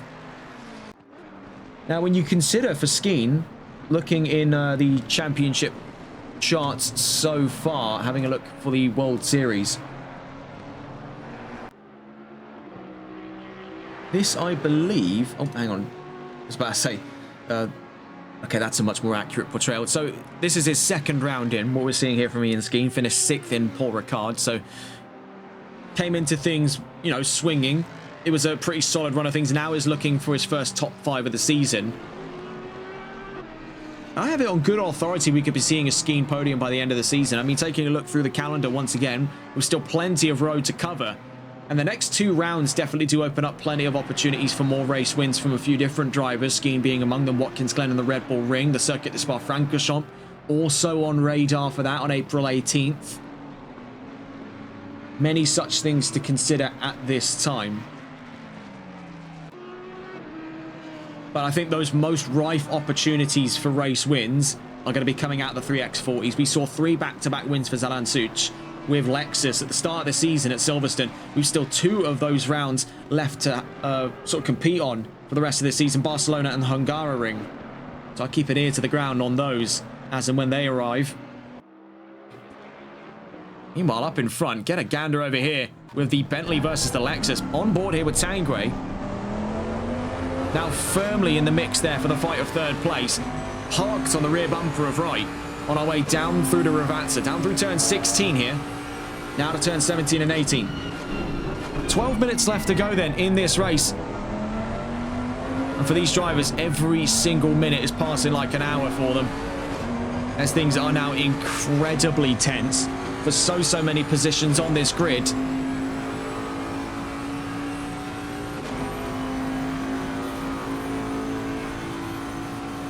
You see on the straightaway here, out of turn 1 in towards turn 2, 3 and 4. In the top end of things, that Bentley is catching up to the Lexus. It is worth pointing out, there was a little incident there for, I believe that was the 616, yes, Veldkamp, just before Alta. Down through Villeneuve. You can see Wright's keeping things nice and cool here. He's not trying to overdo it in the 54. But he's not about to start leaving doors open here for the 30 either. So on the exit of Tosa, holds him off. Because he snipped him off there, he's had a slightly better exit. But as we crest the hill, that Bentley is still on top of him. It's not going anywhere in the uphill sections. And we'll see the same story out through Minerali. That's if we don't find them side by side before that point. Heading down through to turn 11. Looks for the inside, David Tanguay, but couldn't find anything of it. Now on a run round through Aqua Minerali. Turns 12 and 13. We see on the run uphill, stays glued to the 54. 0.3 of a second. We come barreling up towards the run of things here at turns 14 and 15.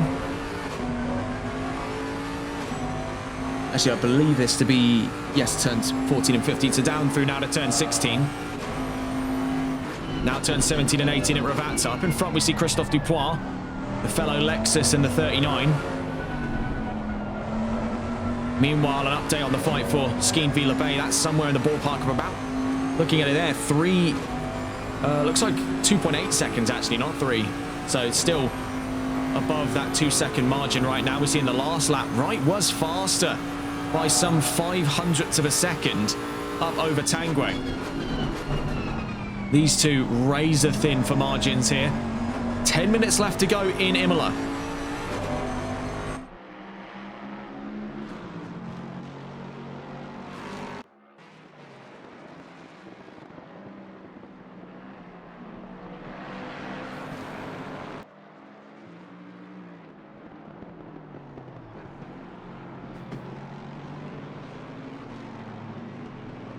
It's the gift that keeps on giving with these two. This fight has been really close. Quite an entertaining spectacle. And having a look around the field, it's really one of the only fights left, as it appears right now. And the closest among them, certainly at that. So we'll stay on board with these two. We were going to try and get a look around the field at any other fights as it stands right now. In the closing 10 minutes, this is center stage. We've seen it from the attacking point of view, but let's see if we can go and get a glimpse from the defending angle here, looking to catch on board with the Lexus of Wright, presently then still fending off his third place spot on this grid.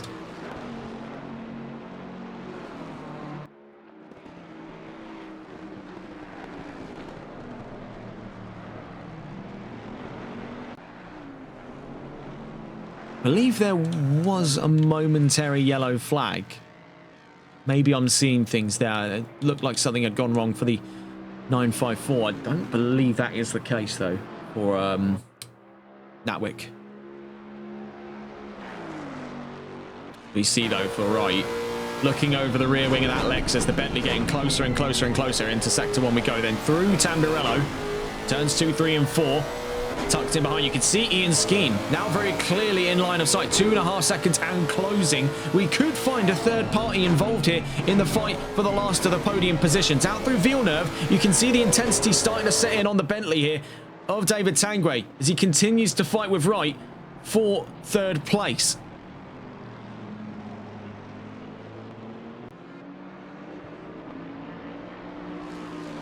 Heading up then through to Piratella, out through turn 8, into turn 9 we go. So we're up over the hill, down through to turn 10 as we go downhill now, in towards turns 11 through 13 of the Aqua Minerale.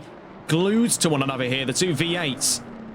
Soon to be joined possibly by the inline 6 behind them of Ian Skeen's BMW. Getting a look here, great run out through the Aqua Minerale. The Bentley even had a stab to look up the inside there. As risky a move as that would be for these two cars, especially given their considerable size compared to the average GT3.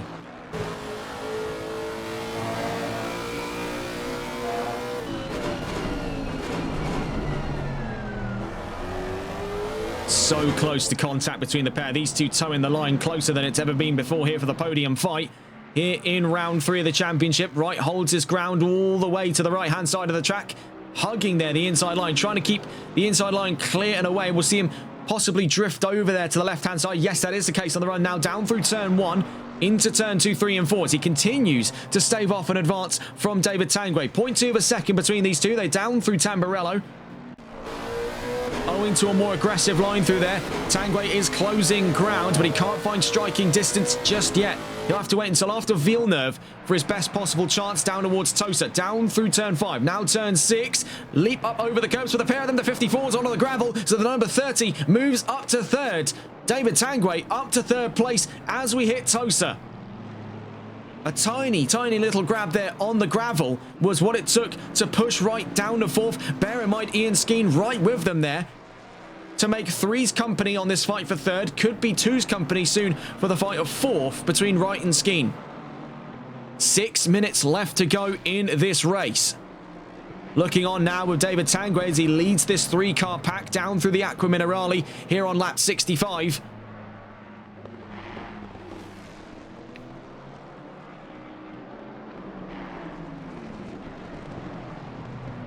Meanwhile, looking to catch on board with Ian Skeen.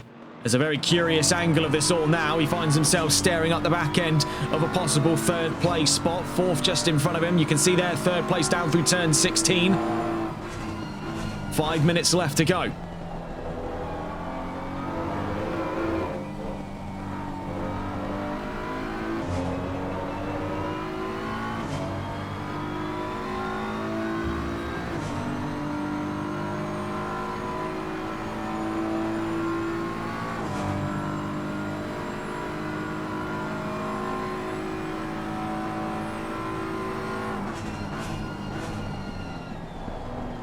Watching here with bated breath down through the run of the Variante Tamburello up towards Villeneuve.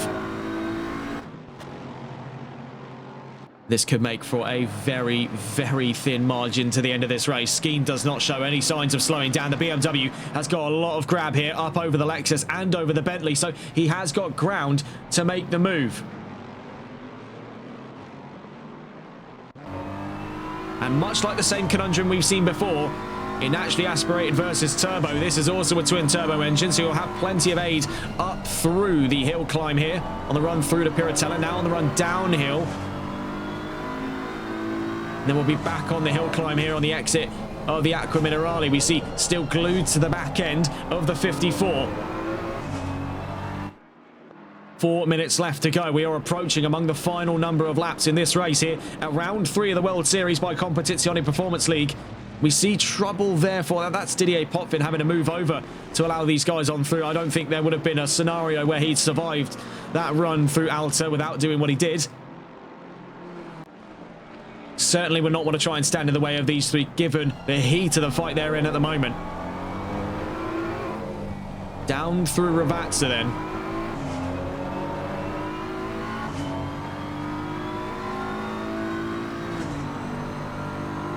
As we see, trying to leech some of the straight line speed off of the Mustang of JM Quito.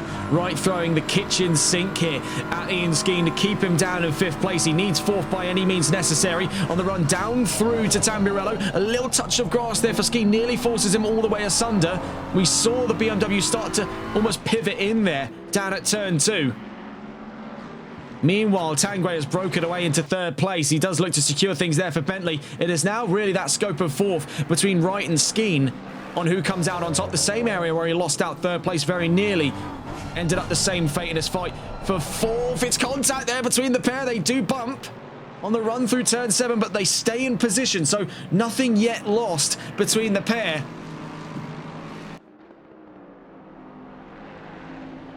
Looking up through Piratelli, you can see Skeen's really getting his elbows out now. He is clawing for that chance of fourth. He is not going to be taking no for an answer here. This could end ugly between the pair, the 696 and the number 54, down through the Aqua Minerale as we approach the final rung of flying laps here. Bear in mind, the 95 is just across the line now, 2 minutes and 13 seconds as it did. So we are in the scope of the penultimate lap of this race. There will be one more lap coming up thereafter, so we will end, by looks of it, the race on lap 69. 2 minutes left to go. For these two, then, it means 2 more laps of this. They're still in close proximity to one another. Tanguay has broken away into third place. There is very little chance he is dropping now from where he stands. A drive-through penalty for Andrew Veldkamp has been noted. There is also this possible fight here, Nikolai versus Donkin, for what appears to be here 9th place on track between BMW and Mercedes. They're down through Villeneuve.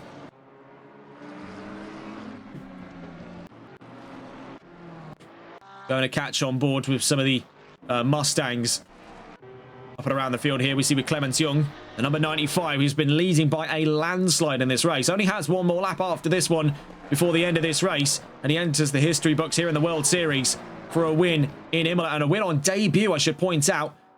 He's only 1 lap away. More on that in a moment. You see here with right now the defending angle of this pivotal fight for 4th place here between Skeen and Wright. This is the first time then for LeBay in a long, long time. I believe since, I want to say since the Jaguar GT3 Revival Series first of 2 races at Brands, where he has not seen the top 5 in Competizione Performance League. Could be wrong on that one, but definitely does feel like it's been a long time since we've seen him in the top, seen him out of the top 5, I should say. Well, LeBay, this is a very surprising turn of events for him. Strategy maybe just not linked up the way it should have been for him over the course of this race. Certainly had the pace to demand where he was on the field, but something went awry along the line. Of course, there was that just 4D chess level strategy from Rafael Bayer to go from 26th on the grid, plumb last, to 2nd. So as we see here for Wright and Skeen, they're onto the last lap just coming up. As we already heard there, the leader is on the final lap, so we'll be going on board with Clemens Young not long from now to see him to the checkered flag. And it looks like, just having a glance, we are looking at possibly 2 new winners, both of which on debut. So we are seeing possibly the next generation of talent creeping in here in the World Series, here on Competizione Performance League.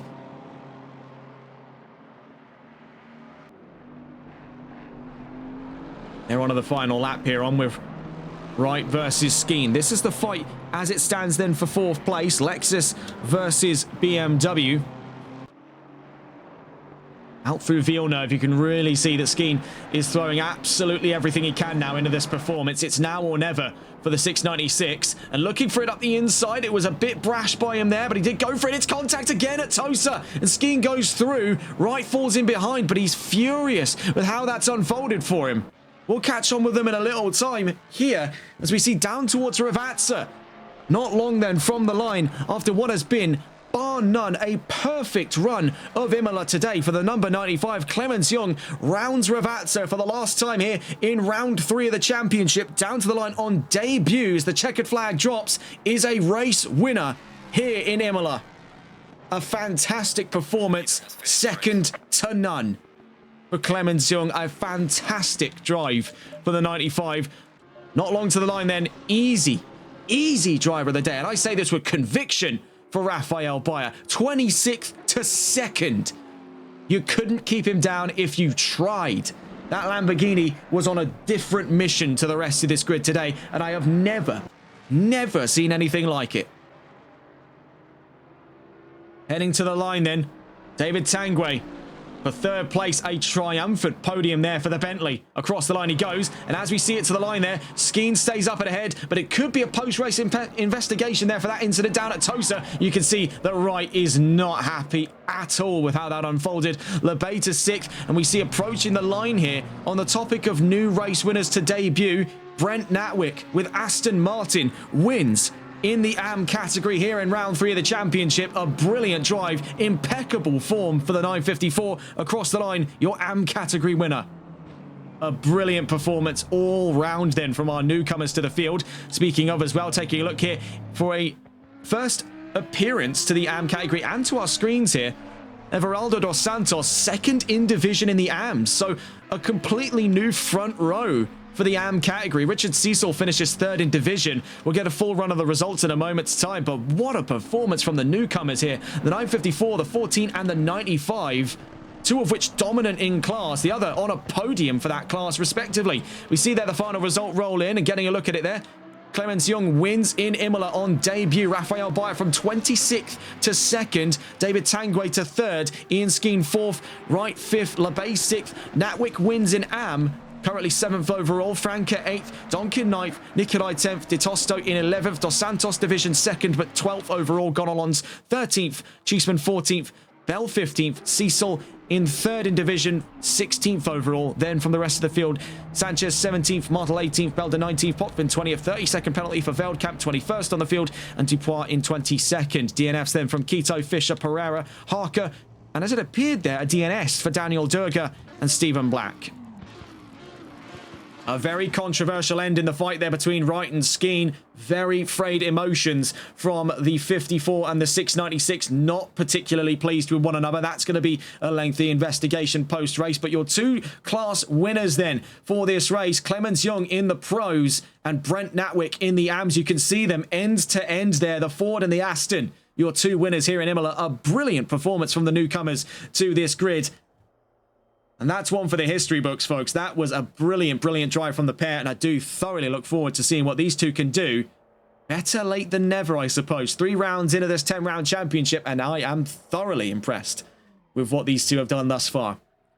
Well, that's all from us here on TRTN. Not long, then, from getting on to our next broadcast today. If you're joining us later on at around 8 PM Greenwich Mean Time, we'll be on for the second round of the Shooting Stars Cup by Race Club UK. We go live from the Circuit de Spa-Francorchamps later on this evening for the midway mark of the championship. A 4-round series, of course. The next 2 rounds taking us over to Brands and that of the Mount Panorama Circuit.